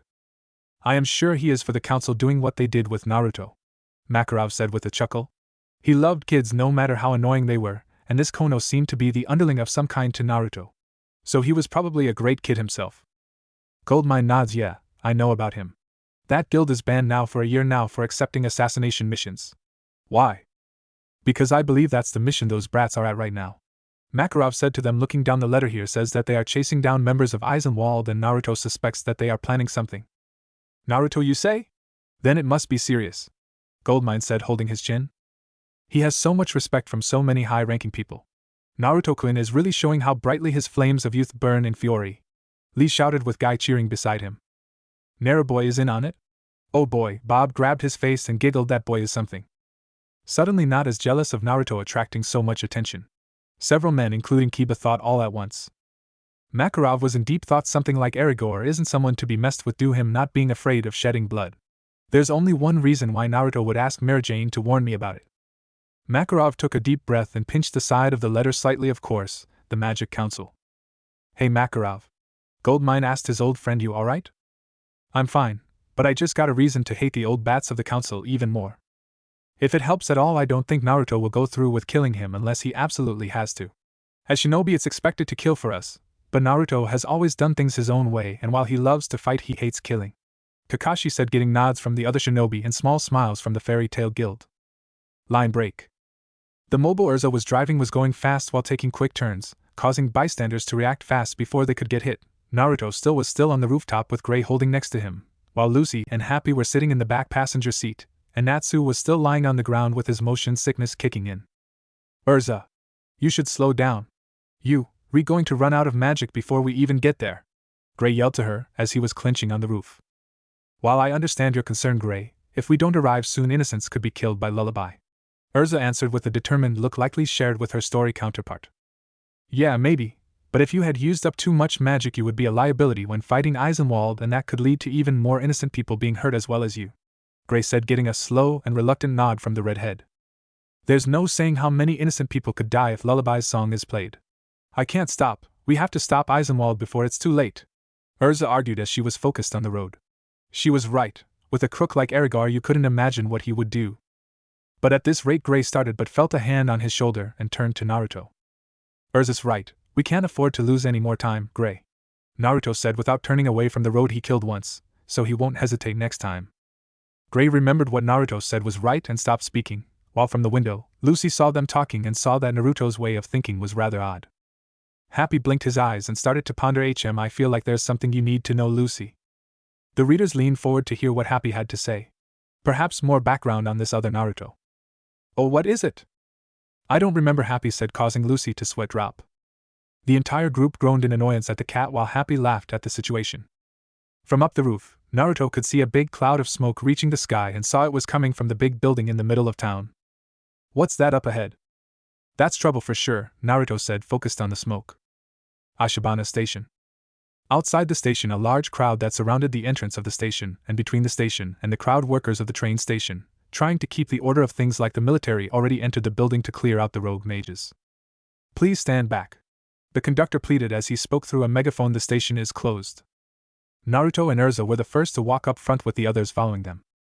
One of the conductors spotted them walking up towards Naruto. Hey sir, you have to go back in line. You too, lady. The man didn't get to finish his sentence as he was headbutted by Erza, knocking him out instantly. That seemed a little unnecessary, Lisana said, getting a blush from the redhead. Sometimes she got a bit too caught up in the situation. Erza, that wasn't. At least there is a voice of reason on the team now, Makarov said. What about me? Lucy asked, only to pout when she was ignored. Let me handle it, Naruto, Erza said before turning to the conductor's colleague. What's going on? Huh? Erza headbutted him too before he could answer her question, making Lucy's sweat drop after seeing this. Kakashi, she's worse than Kushina, Jiraiya whispered in terror at his grand student, only to realize the man was still as stone and staring at the redhead as if having flashbacks. Looks like her questioning methods are counterproductive, she said, embarrassed, while she carried the motion-sick Natsu on her back. Gray nods. Erza has her own way getting things done. Where are your clothes? Even on missions? Several of the shinobi asked out loud. Especially on missions, Gray's team answered, getting a frown from the ice wizard as he pulled his shirt back on, after realizing he was undressing again. Erza finished knocking out every conductor and finally got what she wanted. The Eisenwald Guild is inside. Let's move in. Right, Gray smirked, eager for a fight. So I got to drag this one around? Lucy motioned to Natsu, who was still out of action. That's no problem. Erza though of an idea and turned to the male blonde Naruto. It's like she has Naruto trained, Ino commented, getting a blush from the redhead mage and several laughs and cat calls from the readers. Ugh, fine. Naruto groaned as he made a hand sign and muttered something before a puff of smoke appeared next to him, revealing the other Naruto standing next to him. There, Erza smiled, settled. She acts like she did it, Natsu mumbled. Lucy gawked. You can duplicate yourself. Happy said this is one of Naruto's trademark abilities. You should see him fight. We'll see that later. Clone, carry Natsu. He's got motion sickness again. The clone nodded and took it over from Lucy and held him on his back, making it possible for her to stretch her back. Thanks, Lucy said to Naruto with a smile. Naruto chuckles and replies, you're welcome. Let's go, Erza ordered as they all entered the building. Inside the station, running as fast as they could, the fairy tale mages quickly moved through the hallways as they listened to the information Erza had obtained from the conductors. A small army unit stormed in earlier, but they had yet to return. I'm guessing they'd been caught in a battle with the Eisenwald forces. Just as I suspected, Naruto said in as the others heard him out. The soldiers at Konogi informed me that they got troops at every station. We need to defeat them now before they move again. I'm still impressed by Naruto's connections that he can apparently draw on, Jiraiya commented with a small grin. While he had adored his previous students, especially Minato, none had really taken to his more soft skills like building a network of connections, which he used primarily for spying and information gathering. Seeing Naruto developing similar skills made him proud. Then they saw up the stairs what happened. The small army unit was lying there barely breathing. They were wiped out and left beaten. Stepping towards one and checking his pulse for any vitals, they all seemed unconscious. Some of them carried some deep red stab wounds, almost lethal but still enough to torment the soldiers. They really did a number on these guys. Eisenwald is more capable than I had given them credit for, Asuma said, getting several others to agree. I'm glad to see you admiring my work, Uzumaki. Naruto looked up and saw Erza sitting on top of one of the train wagons with in front of him over a dozen Eisenwald members staring down on them. We've been waiting for you. Fairy tale flies, Erza stated. Such an arrogant bastard. I can't wait to see him get his. Kiba growled, getting cheers from both groups of readers. The Eisenwald members let their chuckles and smirks being heard to the vastly outnumbered fairy tale wizards. Wow, there's so many of them, Lucy said, shaking. Lucy has a point. Eisenwald definitely has the quantity, but I am sure Fairy Tail has the quality, Makarov stated proudly, standing up on his feet and said to the obvious leader Erigor, death god of Eisenwald. Is this your doing? Erigor only chuckled in response. That was enough of an answer to Naruto that it was him. He then looked towards the Eisenwald members and recognized one of them. I thought you would be here. Tell me what's your name? Uramaki's, Ino stated. What? Choji asked her. Oh, it's Shikamaru backwards, being as he is his evil opposite twin, she said with a smirk, getting grumbles from the boy and laughs from the others. It's Kageyama, you fly, Kageyama said with a hint of disrespect, and it's your fault Erigor got mad at me. Boo-hoo, Gray said with a sneer. What do you want me to do, dude? Pat you on the back? You're part of a criminal conspiracy now committing numerous crimes, Naruto said, walking up towards the middle of the area. Hey Naruto, you stole a forbidden artifact, hijacked a train filled with passengers, assaulted civilians and military personnel. Bastards. Natsu growled with nods from several other readers. Criminals were not fondly considered by the group in the slightest. Erigor only could smile like they were accomplishments, so? This Erigor seems like the worst kind of person. He takes joy in his abuse of other people, Guy shouted. Truly he is no man, Elfman agreed. Not even an ember of youth warms his soul, Lee added. The others did their best to ignore the bonding trio. Erza stepped in front of Naruto. Her hair began to flare up by her magic. What do you intend to use Lullaby for? Oh, you haven't heard yet. Erigor smiles as he floated up in the air like a feather and hinted, what do all train stations have? I don't like where he is going with that idea, Shikamaru commented with a frown. He flew. It's wind magic. Ha! Perfect. I tested Naruto during our trip without him knowing, and his chakra has a powerful wind nature to it, Jiraiya boasted. So he has an advantage? Lucy asked. More like he weakens Erigor's advantage, Kakashi commented. By countering Erigor's wind with his own, he has the advantage of his other skill and abilities to turn a fight in his favor. The wizard nodded in understanding now. So he's a wind magic user, Naruto thought as he stared at him flying over to a large pole with 4 speakers on it. You plan to broadcast the Lullaby song? Erza yelled out, earning some concerned looks from the other Fairy Tail members, except for Naruto, who only narrowed his eyes at the idea. I knew I didn't like where this was going, Shikamaru growled, surprising his team with his show of emotion. What were they hoping to accomplish by doing this? Erigor laughed before explaining his intentions. Thousands of noisy onlookers are flocked to this station to get a glimpse of the action. Who knows, if I raise the volume enough, I may be able to extinguish the entire city with my melody of death. Boss won't let that happen. He's a hero, so he can't be beaten, Konohamaru shouted, getting grins from several others and amused eye rolls from others. What reason do you have to commit such a heinous crime against the innocent people of this town? Erza angrily demanded. This is a cleansing of all the fools out there who fail to appreciate the rights they hold so dear, who remain willfully ignorant to the plea of those who had theirs ripped away. They've committed a sin by turning a blind eye to the world's injustice. Therefore, the Reaper has come to punish them. It's their own fault for committing acts like assassinations in the first place, knowing the consequences, Erza said. What nonsense was this man saying? But killing them isn't going to help you get your right back, it's only going to make it worse. That's the whole reason why you're kicked out of the Wizard League in the first place. That's also a good point, Erza stated seriously. At this point, we've given up trying to regain our rights. Erigor did not look convinced over his own flawed plan and says we want power, then we'll be able to wash away the sins of the past and take control what happens in the future. You're all completely insane, Lucy yelled at what she heard. You get used to it, Lucy said to her past self. Several others, especially Team 7, sent her sympathetic looks, having dealt with their own series of bonkers opponents. We're rolling in a new age of darkness, Kageyama proclaimed as he puts his hand on the ground and made a slew smile against Lucy, saying directly to her course, by the time that's settled, you flies will be long gone. 3 shadows stretch out of Kageyama's own shadow and were going for Lucy. They jumped off the ground and formed into hands. Then before they could hit Lucy, a big wave of fire struck Kageyama's attack down like it was nothing. Haha! Finally action! Natsu shouted. Kageyama recognized the guy. You were the other fly on the train. Natsu turns his head to him and smirked. Eisenwald guy. I knew I remembered that voice. Lucy was happy. Natsu, you finally woke up. Natsu saw a whole lot of Eisenwald members in front of him and remarked, oh wow, looks like we've got ourselves a party here. Natsu, this isn't a party. This is a fight. I think he believes they are the same thing, Shizen said with a weary look. The poor woman was more than used to similar personalities who raised hell everywhere they went. No matter how much Tsunade claimed otherwise, she was one of them. The Lady Hokage felt her eye twitch in a strange sense of irritation before shooting a glance at the innocent-looking Shizen in confusion. Natsu bumped his fist as I said, "It's a party." The fairy tale flies flew right into my trap. Everything is going exactly as planned, but I will not rest until they have heard the lullaby's melody of death. Then we finally have revenge against those who wronged us. Erigor thought while evilly smiling down at the small group, but mostly at Naruto, who did no impressed him and thought he was just another fly. That's a mistake. Sasuke mumbled quietly before glaring at the others when they glanced his way. More for the fact that he realized he was being pulled into participating without intending it. But boy, was this psycho wrong. "I'm done with this," Naruto said before he imploded with a puff of smoke, leaving an empty spot. Also, the other clone disappeared.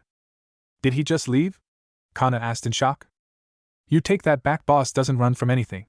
Except maybe Tsunade or Sakura," Konohamaru shouted before mumbling the last part. "What the? He's gone." Lucy just looks around. Guys, where is Naruto?" Happy just replies, "Just watch." All the Eisenwald looked around. Erigor stood up and scans the room around. "Where is this fly?" A figure jumps from the ceiling towards Erigor with a sharp object in its hands. "Erigor, look out!" Clank! The scythe of Erigor stopped the kunai of Naruto that laid the first attack on him in midair. They both landed on the ground in the middle of the station between both guilds. The clinching of the kunai against the scythe was a shrieking sound of the kunai grinding against the side of Erigor's blade. "Let's end this bull," Naruto says, being irritated by their plan because you got yourself some flaws in your plan. Erigor's smile just grew wider. "Oh? Enlighten me." "Heh." Shikamaru and Asuma shared a chuckle, getting curious looks from the others. "I figured he would notice it too," Shikamaru said, waving to continue. "Simple, got any earplugs?" The room was quiet for a moment before erupting into laughter at that single line. Even Sasuke had a small smirk. If there was one thing he could admit missing about his old teammate, it was the snark he seemed to occasionally pull out of nowhere to insult his enemies. As long as it wasn't directed at him, of course. The sneers and smiles faded away in a second when he asked that question. While on the other side, the Dragon Slayer Natsu just laughed his ass off at their reactions. Lucy dumbly pointed, "Did he just foil their plan?" Happy stated, "I." Gray nodded, "Yep, he did." Erza just shook her head, "I should have known." The smile of Erigor the Reaper turned passive, and he started to make his next move. "I've always wanted to fight against you, Uzumaki. Let's see what you're capable of," Erigor challenged as he went for him. "Oh, this will be awesome, finally we get to see an awesome fight," Natsu bellowed, and while Erza pulled him back into his seat, she and the others shared the sentiment to a degree, looking forward to seeing Naruto's strength pitted against Erigor. "My pleasure." Naruto smiled as he sprinted for him. He couldn't turn down a challenge. They both flew backward and started going for blow after blow after blow. The sound of clashing blades and speediness of both fighters got their guildmates to stand shocked and awed. "I can't believe it, he's fast. He's obviously not some pushover fly." "Yeah," cheered the youngest Sarutobi. "Don't give him too much credit, he's still a fly." These members of Eisenwald seem very slow on the uptake. "Why?" "Because Naruto is only just beginning to show his strength," Shino said while adjusting his glasses. Lucy was amazed by the speed of Naruto's quick attacks. "Wow, he's so fast I cannot even see him." Then one of the figures managed to overwhelm the other, and they both crashed through the first floor wall behind the fairy tale members. Erza took no time and ordered Natsu, "Gray, go up and help Naruto in any way you can." "But now I." Both mages quickly went ahead inside the station, following Erigor and Naruto. "They're going after Erigor." "I've got this," one of the Eisenwald members named Rayo said. Wearing a noticeable tight hood covered in black and light stripes, he leaped on a ledge with vines shooting from his fingers. "Kageyama, needs some backup." "I'm coming. That pink-haired bastard got some hell to pay," Kageyama said before disappearing into the shadows. "While I doubt those two could beat Natsu or Gray in a straight-up fight, I can't help but think that with an ambush they will keep them from making it to Naruto to help against Erigor," Kakashi observed, getting nods from the other experienced readers. Though none doubted that all of the boys would in the end come out on top. Erza turns back to the rest of Eisenwald and addresses Lucy. "We'll help Naruto out after we're done with this." "I like your attitude, Erza," Tsunade said, shooting the girl a supportive look. Erza smiled slightly at the woman who was clearly respected among her group. Being the leader meant she had to possess enough power to back up her position, and from what she understood, Tsunade was a support role fighter first and foremost. That spoke volumes of her skill. Not to mention she was beautiful too. She could see why the younger Kunoichi held her up as an idol and goal to strive for. She felt much the same after her short time getting to know the shinobi. "Us against all of them?" Lucy said worriedly. It's odd seeing myself like that. I have gotten so much more used to battles like that, the few there don't seem like much. Lucy idly mentioned while others nodded. Experience can make all the difference. It can help you surpass seemingly impossible odds. Your team and entire generation have gained a great deal of experience like that over the last few years, Lucy. Makarov said to the girl with a grandfatherly smile, getting a cheerful smile in return. The Eisenwald members didn't seem bothered by fighting two girls and were being cocky about it while giving hideous remarks. Pfft, these guys just keep showing how stupid they are, Kiba pointed out. He was more aware than most men how strong women could be. Between his mother, elder sister, sensei, and surprisingly strong teammate, Kiba doubted he could ever look down on an opponent for their gender. Though he knew he had to learn to not look down on any opponent, something Naruto had helped teach him after embarrassing him in the Chunin exams. My mama always told me not to hit girls, but I can make an exception. I'm sorry ladies, but you're not going to be cute anymore when we're done with ya. There are around half a dozen of them and only 3 of us, counting Happy and let's see what you got, Lucy. Erza only smirked while stretching her arm forward while channeling her magic into her hand. I am looking forward to this. You remind me of a kunoichi I knew, Erza-chan, in more ways than one. I want to see if your skill in battle matches hers as well, Jiraiya commented, surprising several of them by the serious look on his face. He wasn't perving on the girl at all at the moment. Let's do this. She summons a sword that appeared in front of her as she grabs for it. It came out of thin air. That could be a very useful ability in battle, Guy said while his female student lightly slapped him on the side to shut him up. She wanted to see this without an interruption. She took a firm hold to it, and gave a standing threat to the rogue mages in front of her. If you insult the Fairy Tail Guild again in my presence, I swear none of you will live to see tomorrow. Screw that, charge, one idiotic man said as a group of Eisenwald members went for a frontal attack against Erza. Oh, how dumb they were. The guild and Nin cackled at that, though a few wished they could see Erza slap them around. Especially Tsunade, who wished the girl had been in their world. She would have loved to take the girl as an additional student. She could just imagine combining Erza's weapon and armor ability with her own super strength and healing abilities. Oh well, the next best thing was seeing her kick the teeth in on misogynistic fools like this Eisenwald. Line break. On the first floor, they've crashed through several walls and they had ended up in a storage room somewhere in the station. Naruto and Erigor jumped right over it and tried to lay a hit on each other, resulting in just each other's blade connecting again. Naruto landed backward and saw that his kunai wasn't gonna hold it for long, so he puts it back and thought on what he should do now against the floating wind mage. Naruto has grown so much, Irika said with a smile, seeing his former student handling the situation like a veteran shinobi. He couldn't be more proud of the boy. Come on, Uzumaki. Erigor smiles while wielding his scythe around until he points it at him. Make your next move. Naruto stood back up and breathed heavily under his mask, needing to find another way to lay a hit on Erigor since fighting him head-on wasn't going to work unless he wanted to destroy the building. Naruto then suddenly felt a burning pain through his head. While I appreciate his attempt to reduce damage, honestly it might be better to go all out and prevent Eisenwald from endangering the civilians with their plans, Makarov said. As the group heard about his pain, they grew slightly worried. They had forgotten he was entering the fight with an injury. TSK. He grabs for his head, must have been hit he got from the NBU agent from earlier. Erigor smiled at his chance, and jumps right at him ready to cut him in half. Bad move, pal. Just then when Erigor was about to attack, he himself stopped and moaned in pain. He got kicked and was bleeding slightly in the arm by one of Naruto's cuts. Hurts, doesn't it? Naruto pulls out another kunai and reaches for something in his pocket. Another one of those knives? Got nothing else to fight? Erigor arrogantly spouted before sprinting over to Naruto, ready this time not only to kill him but to decapitate him. A small ignition sparked in Naruto's free hand near the kunai. Nope, I'm just going easy on you. So many comebacks. I'm so proud, Kakashi said with his trademark smile. Gray and Natsu were running through the hallway while trying to find Naruto and assist him in taking down Erigor. I can't believe she's making us work together. What was she thinking? The two boys began to sweat as they had an idea where this was going, and the married eyes from a nearby redhead put the fear of God in them. It's obvious she wasn't thinking. Everyone knows fire and ice don't mix. Yeah, why does she always have to be so freaking bossy? The sweating intensified as suddenly Erza wasn't glaring, instead smiling in a terrifying fashion at them, as if imagining using them for practicing her attacks. She should ask us to do stuff instead of ordering us around. You're right, how about we train together when we get home? Just the 3 of us, Erza said in a far too friendly tone. The two boys were horrified that their worst-case scenario had actually been right. Then they both stopped and for no reason yelled against each other, why do you come along with me? Naruto only needs one guy to back him up. I actually don't think he will need either of you, Happy said, getting betrayed looks from them. Boom! The building began to shake heavily that some of the trash cans that stood next to them began to wiggle, one of them fall sideways. Natsu looked around. What was that?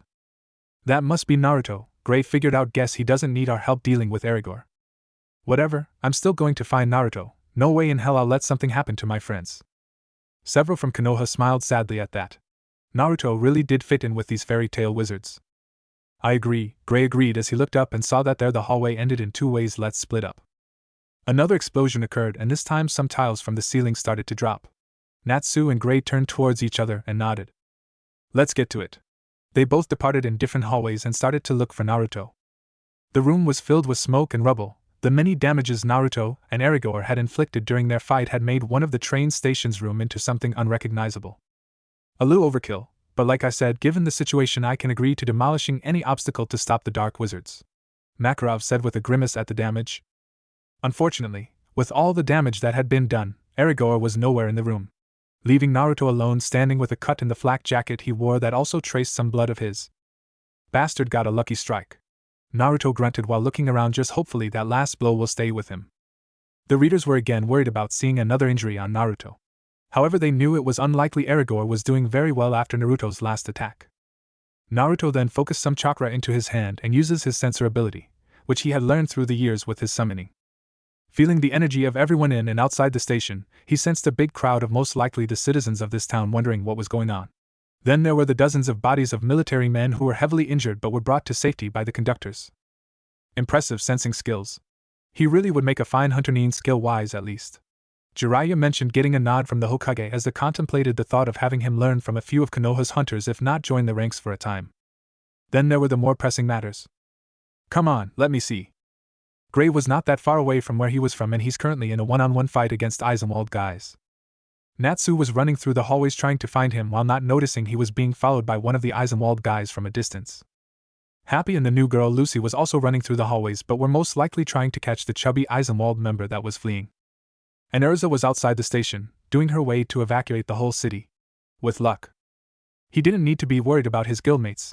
While the Eisenwald guild now had no problems indeed in killing people, they won't even be able to lay a strong hit on Natsu or Gray due to them being more stronger than they are. Let's stand try and challenge Erza, who's basically indestructible to their level. Happy and Lucy would be fine due to their own situation, but this wasn't his biggest concern. Right now he needed to know. He has a lot of faith in us, Lucy said with surprise. While it was clear most of his faith was in Erza and Natsu and Gray, he seemed to think she could take care of herself in her situation, ADN that made her smile slightly alongside her team. Where is Erza? He then opened his eyes and felt a huge magical source surrounding the station, with it coming from outside the station. Now I understand. Naruto wipes off a little bit of blood off his wound with his thumb and stated, doing a series of hand signs. Your plan is pretty predictable, Erza. I should have known this wasn't your main target. He raises his hand in the air and was about to do another summoning. Oh, impressive for both parties, to have a distraction by attacking a population center while attacking the main target. Even if the government or guilds know the civilians aren't the main target, they have to divert resources to protect them. Meanwhile, from just a moment of using his sensing ability, Naruto seems to have gotten the gist of the situation, said Asuma. Better warn the other summoning jutsu. Poof! Outside the station, people were beginning to worry what was going on in there. From what they witnessed, that several groups of people entered the station, got it closed off, and now explosions occurred within the station, causing some concerns to the local population who were asking what was happening. What's going on? Those explosions don't give me confidence. Who are those mages who entered the building before the military? Were they backing them up? Hey look, someone's up there. Upon the balcony, Erza stood there with a megaphone and starts addressing the crowd that had assembled in front. If you value your life, you'll leave this station at once. This station is overrun by dark wizards. They're planning to use a deadly spell to kill everyone here. That's going to cause a panic, which could cause an issue itself, Levy stated, a little surprised by Erza's choice to simply announce such a thing to the crowd. I'm sure it will explain my reasoning, Levy. I understand the issue though, Erza said quite seriously. This straightforward explaining by Erza got the crowd turns nervous. So I beg you, run as fast as you can. Just then pandemonium erupted and all the civilians began to flee away from the station, and from the town itself. Hey lady, why would you make anyone panic like that? Erza turned to the conductors. I would rather that than see all these people die. You should escape as well, it's too dangerous for you all to stay here. That is a fair point. It would be better to evacuate them in an organized fashion, but that doesn't seem like you have that opportunity here. Well done in making the most with what is available to you though. Kurenai praised the girl. The conductors listened to Erza told them, and nodded just before they left the station. Leaving Erza alone on the balcony now that I've cleared everyone from the train station. I wonder what Aragorn's next move is. Oof jinx. Kakashi winced. Just then Erza felt a strong wind from behind and turned around to see something that surprised her. The train station was surrounded by some strong wind that had the building surrounded. A wind barrier? Erza asked herself just when Aragorn appeared from behind. Moments later. Walking down the hallway, Lucy and Happy were looking for the fat guy. This is just stupid, that guy is nowhere to be found. We should head back to Erza. Wahat! Happy scarily screamed, you want to defy an order from Erza? Happy, I am not unreasonable or some kind of monster, Erza said with a mix of hurt and irritation. What, of course not. That's not what I mean, that is to say I'm just shocked because Lucy is always so afraid of you and I didn't think she would defy you like that. Happy answered. What? That's not even a good lie, you damn cat, Lucy screamed. They shouldn't yell at such a cute cat. Hinata mumbled though Kurenai sighed from beside her hearing the girl. She was working on Hinata's blind spot for cute animals still. Well, trying too, Kurenai had a bit of her own weakness when trying to work on Hinata's personality. The girl was as cute as the cat herself. We can't find him, so what? Lucy asked like it wasn't such a problem. Erza isn't someone you ignore orders from, she's very scary when someone doesn't follow orders and can be persuasive in a painful way, Happy said, remembering the way Natsu and Gray were given a punishment after they were caught fighting. Lucy started to rethink that and nervously said, you know what? Let's continue searching. See? Happy said snidely to Lucy. Did you just not hear an entire paragraph to support your own lie? She asked and was promptly ignored, caused her to twitch at being dismissed by the cat. Again. She then turns to the front and stopped out of shock. In front of her was the other half of the hallway, completely trashed, with cuts to the wall and cracks and potholes everywhere, and also some burning patterns on the ground. What the? Happy recognized this handiwork. Looks like Naruto and Aragorn fought here. That's no kidding, it looks like a war zone, Gray mentioned. The story had mentioned Naruto being less destructive than the rest of their team, but he didn't see that honestly. Are you sure? By the burn patterns, I would assume Natsu was here. What idea gives you that? I would assume Natsu at first to Lu. Levi said, getting nods from several other guild members and an outraged cry from Natsu. Happy points out in the middle because there. Lucy stares down to where Happy was pointing at and saw that in the middle of the rubble, something was hopping towards them. It was a toad? It wasn't just a normal toad, its skin was predominantly red in color with blue markings around his eyes and on top of his head. He also wore a pair of green goggles for some reason. Happy greeted it. Hey Kosuke.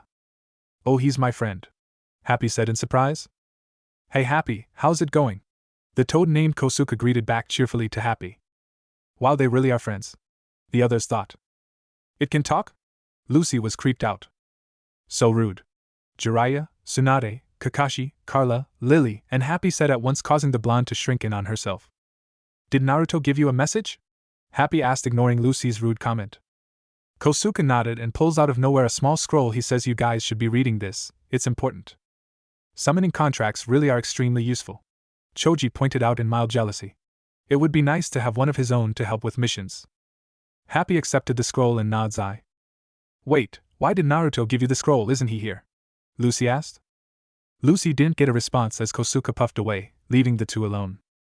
HMMP. Lucy puts her arms under her chest. That was rude. Well, you called him it. Happy flapped her wings up and flew by. Lucy, I'm not calling you a bimbo, obviously. I'm going to bring this to Erza. I normally dislike cats, but this one is alright, Kakashi said. I like you too, Mr. Pirate. Ah, I hate them again, Kakashi cheerfully replied. Happy floated down, crying his crocodile tears into Natsu's back. Yahey! Lucy turned to Flying Cat to cuss him, but was just flying away. Wait, you cat! Gray just was finished fighting one of the Eisenwald guys and was walking down the hallway with new information he manages to beat out of the guy. Better warn Erza about this, he said to himself as he started running towards the assembling area. Meanwhile, the Eisenwald guy was left frozen in a frozen state.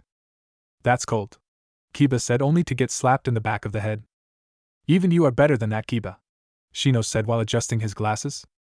Back in the station, Erza had tied up all the beaten-up Eisenwald members from earlier and was interrogating one of the members that weren't out cold.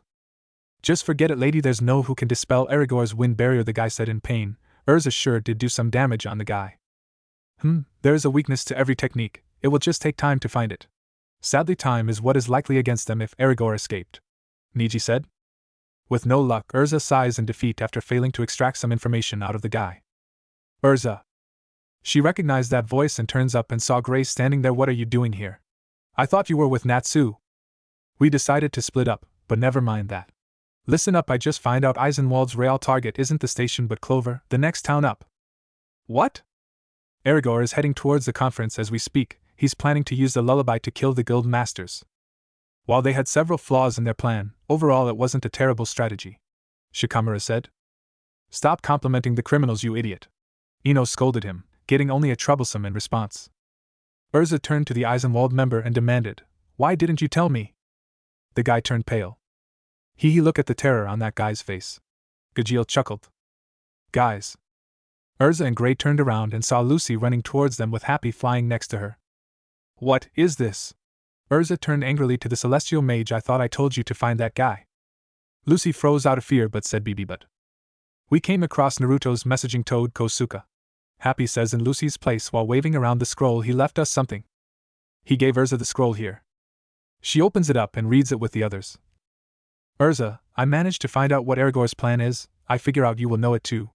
If you're reading this, then you already know I'm going after Erza before he reaches Clover. So sorry if I left you guys in that wind barrier. Naruto. Gray was reading it also and said, so he already figured it out. I wonder how he got out of the wind barrier in the first place. Good question, Lucy said. They had to use her spirit to escape by tunneling, but it didn't seem like Naruto had dug his way out. Perhaps he had gotten out prior to the barrier being finished. Lucy asked a question to Happy. Is he capable of dispelling magical spells? Not that I know of, Happy said, shaking his head. That's not the priority right now, Erza interjected. We must find a way out of this wind barrier and regroup with Naruto, she said, grabbing her arm. The drainage of her magic really put her out of action for a while. Then she remembered something. Wait a minute, that man Kageyama. If he managed to undo the seal on Lullaby, then he should be able to do something with this barrier outside. Then he must be a dispeller, a seal-breaking wizard. Gray said he can break down the wind barrier. But where is he? Then the ceiling began to shake heavily again. That must be Natsu, Happy guessed. Then maybe he's fighting him right now, Erza said. He said he wanted to fight Natsu. Then let's go before that idiot does something stupid, Gray said as they all started running for the staircases, leaving the Eisenwald members alone. With one of them appearing from the wall, as the coward takes order to do a cowardly task. That definitely sounds ominous, Mira said with a frown. Clover Canyon. The ravines that surrounded the vast valley had a miles-long train tracks that were the road between Ashibana and Clover. Standing on it was Erza with a smirk, as he was closer to his goal. I'm so close to Clover and the guild masters that I can taste it. And once more, the magic energy I used creating that wind barrier is almost recharged. Now it's time. Erza smiled fully with confidence as he flew back up and looked down the tracks that lead to Clover. You fools not only took away our work, but you robbed us of our rights. And now I'm going to make you pay. He's delusional, Erza growled. Then from the mist underneath the tracks, several objects sprung out and flew towards Erza. It was kunais with paper bombs attached to it.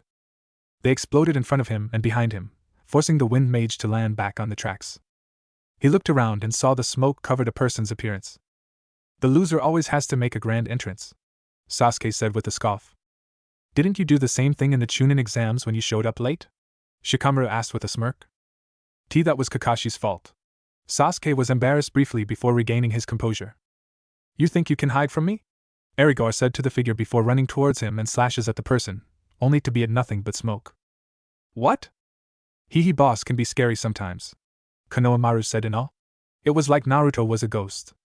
He turns around and saw another figure. I got you now!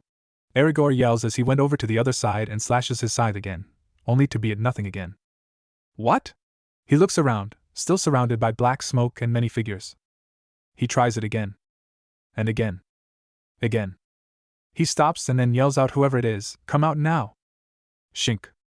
Erza gasps, his pupils turned down, seeing a kunai knife pointed directly under his throat. Shinobi basics, why fight when you can just win? Jiraiya chuckled, getting laughs from the other nin and awkward chuckles from the wizards.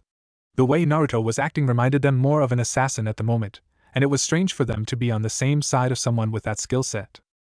The smoke started to clear out, with the boots of someone standing behind Erza. It was clear he was tricked into the position the person wanted him to. The smoke fully cleared, revealing that the person was Naruto. standing behind Erza with a kunai pointed at his neck and in a position where Erza couldn't move. Naruto then answered to his question, "I'm here now, Erza, here to stop you." "So cool."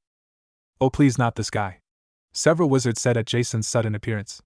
The reporter of Sorcerer's Magazine had the shinobi on edge from his sudden appearance and outburst, and nearly gotten a kunai to the throat. Thankfully they realized the lack of danger and calmed down. "I brought another viewer, perhaps you should let him read next," Mavis said with a bright smile, getting groans from several wizards and a series of cools from the man. She couldn't help but giggle at his antics. He was so goofy and gave her guild so much publicity. She figured bringing him in for a chapter wouldn't hurt.